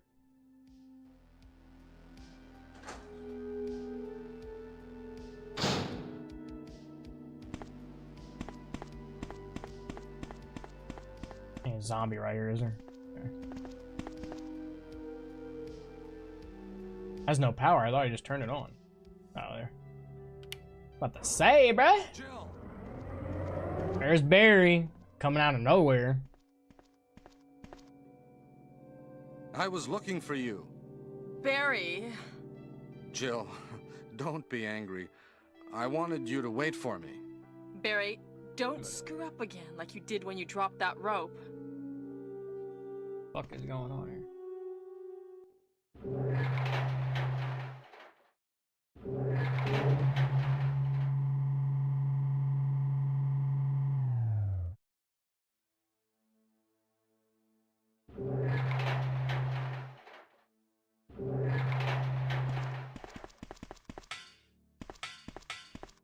Wesker? You did a fine job, Barry.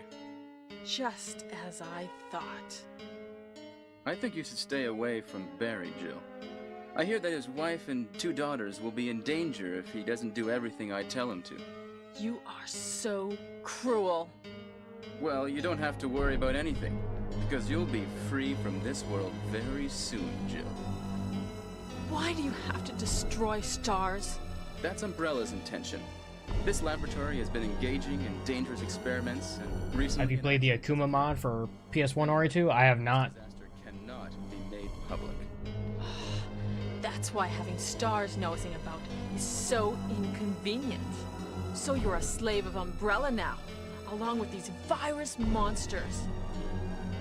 I think you misunderstand me, Jill. To me, the monsters you mentioned mean nothing. I'm going to burn all of them together with this entire laboratory. I must complete my mission as ordered by Umbrella. Barry, go up on the ground and wait there. Barry! Barry's such a fool. He'll be under the control of Umbrella forever. How come both Umbrella and you can intimidate him by taking his family as hostages? This voice acting is something, bro. Well, I intimidated him, but it had nothing to do with Umbrella. I just used him for my personal purposes, though both you and Barry seem to think I was following orders from Umbrella. So you're planning something else? If you succeeded in developing the world's most powerful biological weapon, what would you do? What if you were in charge? You must stop this now. You're a brave girl. But if I were you, I wouldn't give up such a big discovery. You guys are idiots. No one understands its real value. So, you're going to steal... He really is, bro. He really is. I'm going to show you the tyrant. Show you the tyrant. What the hell?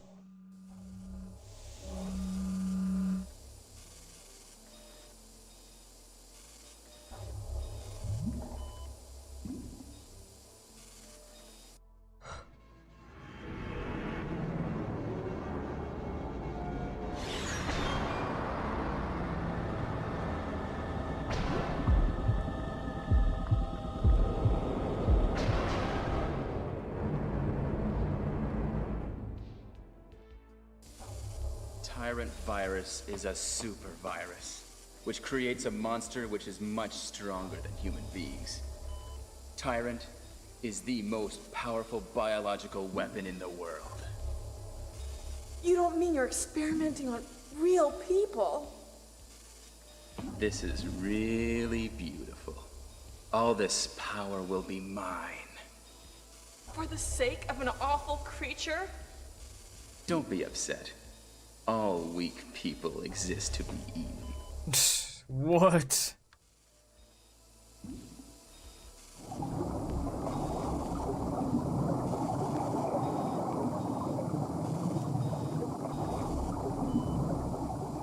That big ass heart pulsating.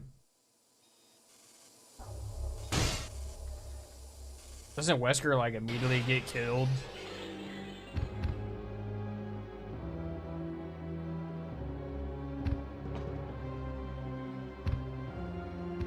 Well, hopefully I got enough ammo to kill this motherfucker.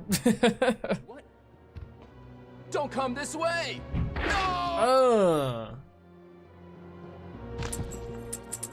There's a key. Or whatever the fuck that is.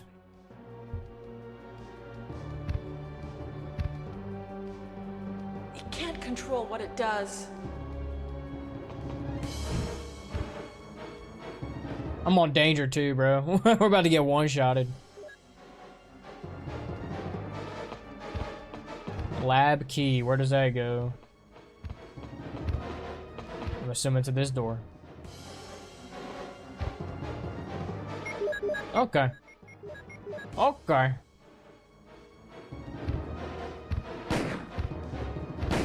Oh shit, he's fast. He's a big boy.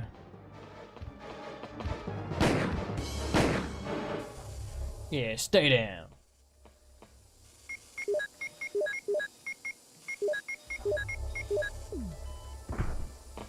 I got a little bit of ammo.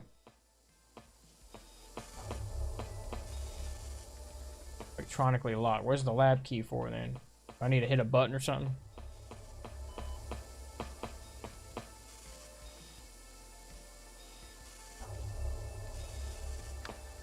Okay.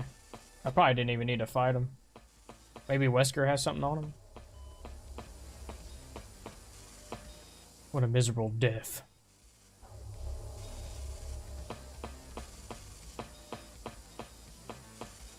Let's get the hell out of here.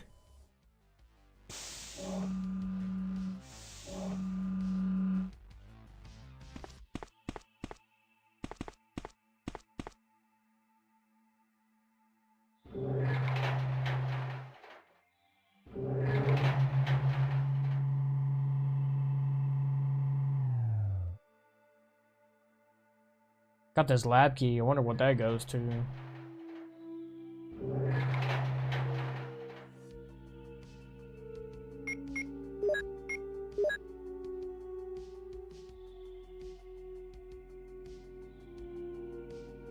Master key.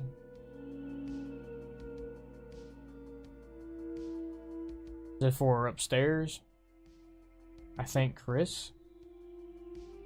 Is it for Chris?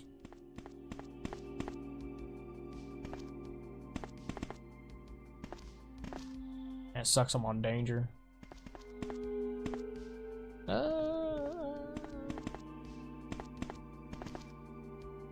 remember where I'm at. Oh my god, you gotta be kidding me. No shot. No shot. No shot. What the fuck?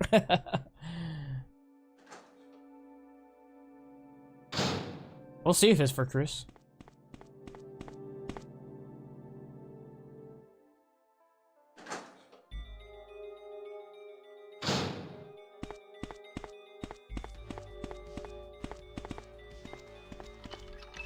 Here we go. Good call. Good call.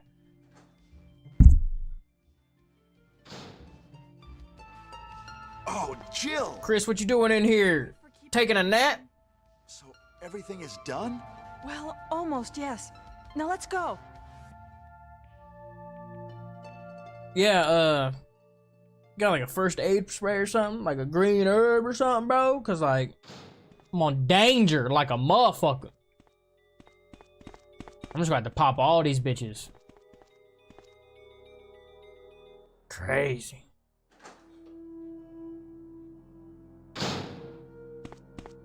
Or is it gonna skip me past all this shit? Let's go. Yeah. I got a flat Flat top, bro. Oh man, those. Yeah, I can't remember what they're called, but those things suck. Ah! Woohoo! All right, where are we going next? Back to the elevator?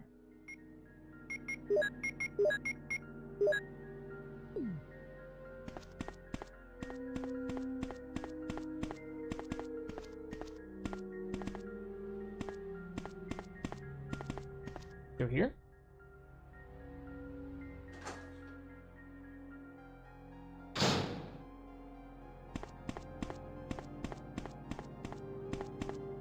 I don't think we're going through here.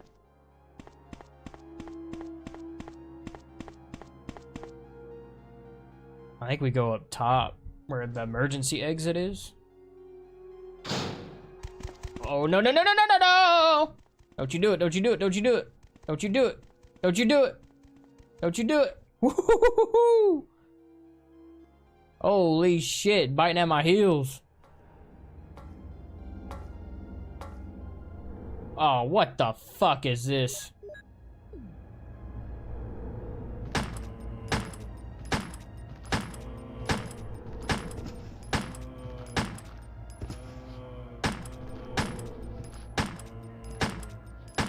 Back up, bro. Holy shit.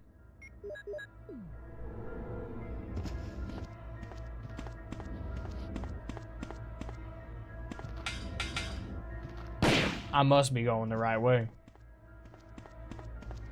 I must be going the right way.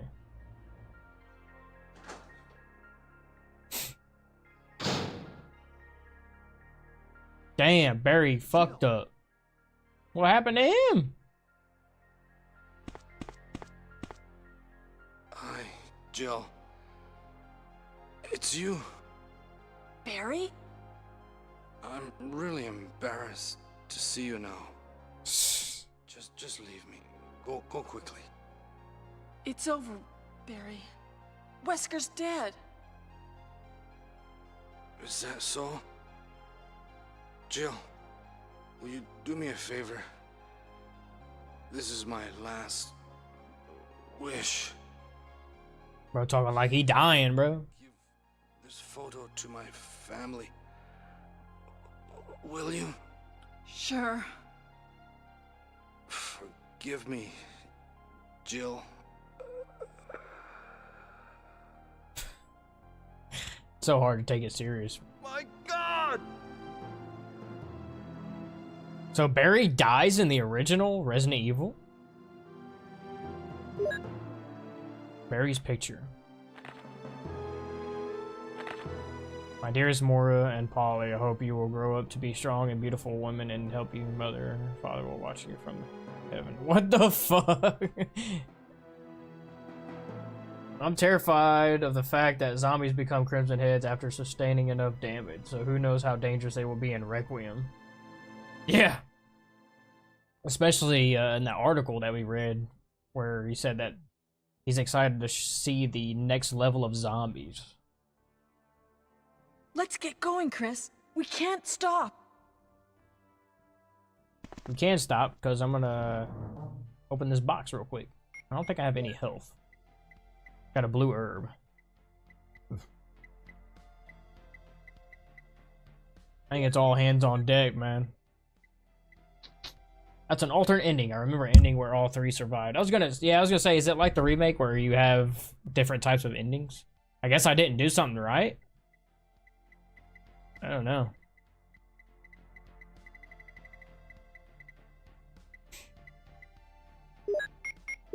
I just go all out.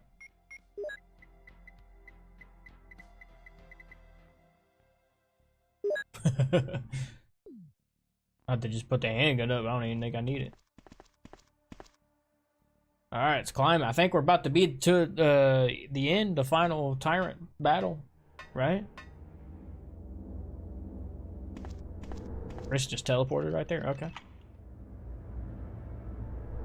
Discard. I can't believe we're on danger, bro. This is crazy. Well, try not to get hit. A lot of the game change scenarios depending on time to get somewhere. Oh, okay, yeah.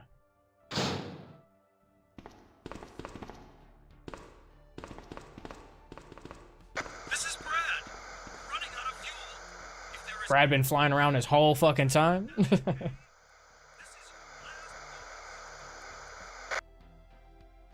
All right, Brad, redeem yourself. Oh, battery.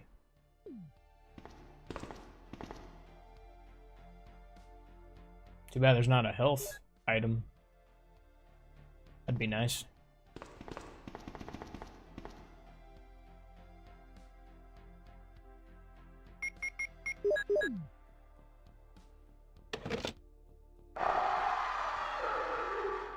What the fuck? Oh no, you must be kidding. After we've come all the way here.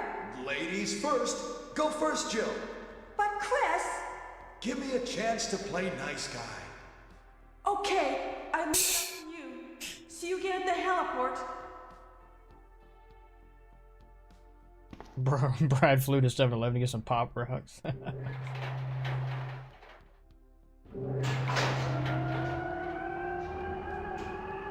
I guarantee we gonna get hit once by this tyrant. We gonna die instantly, bro.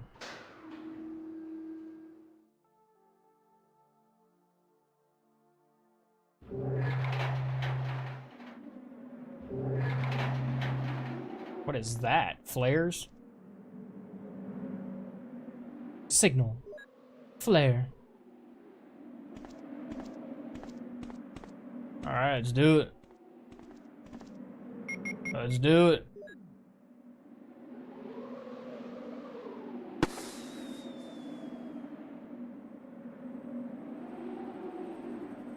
I wonder if the tyrant even comes. Isn't there an ending where the tyrant doesn't even come?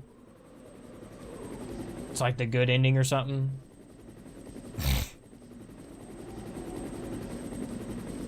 What's gonna happen?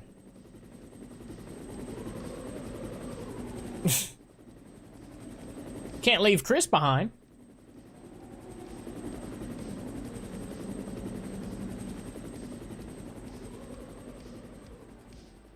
Is that it?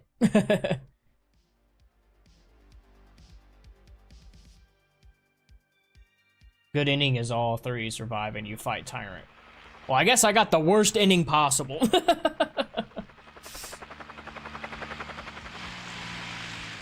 Huh. Interesting.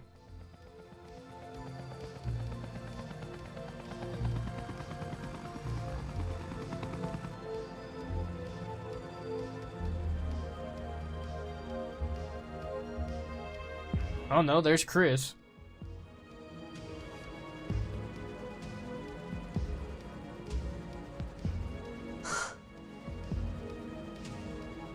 I wonder what you need to do to get the good ending with Barry. Because I honestly can't remember. I know in the remake it's if you decide to give him back his gun, but that obviously doesn't happen in the original. Well, I'll be damned.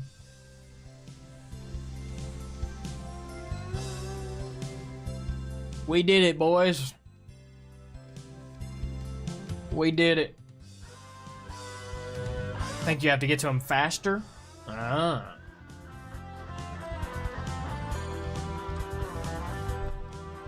Interesting. GG's, GG's. I don't know if we can skip this or not. Okay, there we go. What's our ranking, though? That's the question. Oh shit, the Tyrant. Shadow. That's a cool little Easter egg. I never noticed that in the original.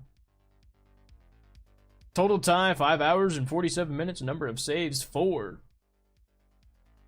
Is there not a ranking system?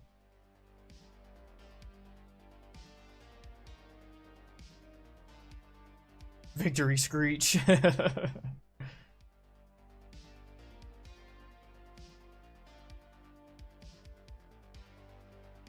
Let's save it.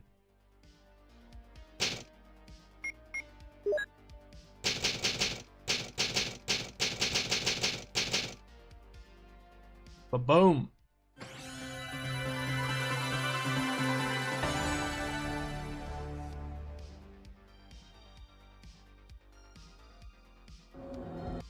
back to the main menu. Well, ladies and gentlemen, there you have it. That is Resident Evil 1 Director's Cut OG. Jill's playthrough. We'll probably be playing Chris's playthrough, but I'll probably be doing that tomorrow. So, with that said, that's probably gonna do it for today's stream.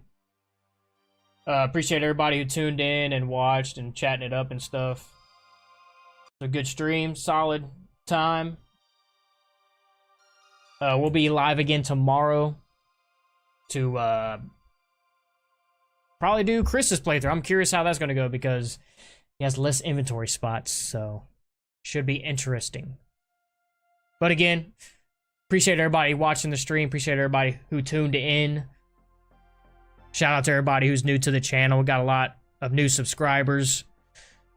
I think we're almost at 1,000 subscribers, so that much closer to getting monetized on the channel. I appreciate you guys. Couldn't have done it without you. And if you are new here, tuning in, hit that subscribe button. Help us hit 1,000 subscribers. Be sure to leave a like on the stream. Helps the algorithm out. And of course, hit the notification bell so you get notified when I go live again tomorrow. Not miss out on the next stream. Y'all take care. Have a blessed day. I'll see you all tomorrow.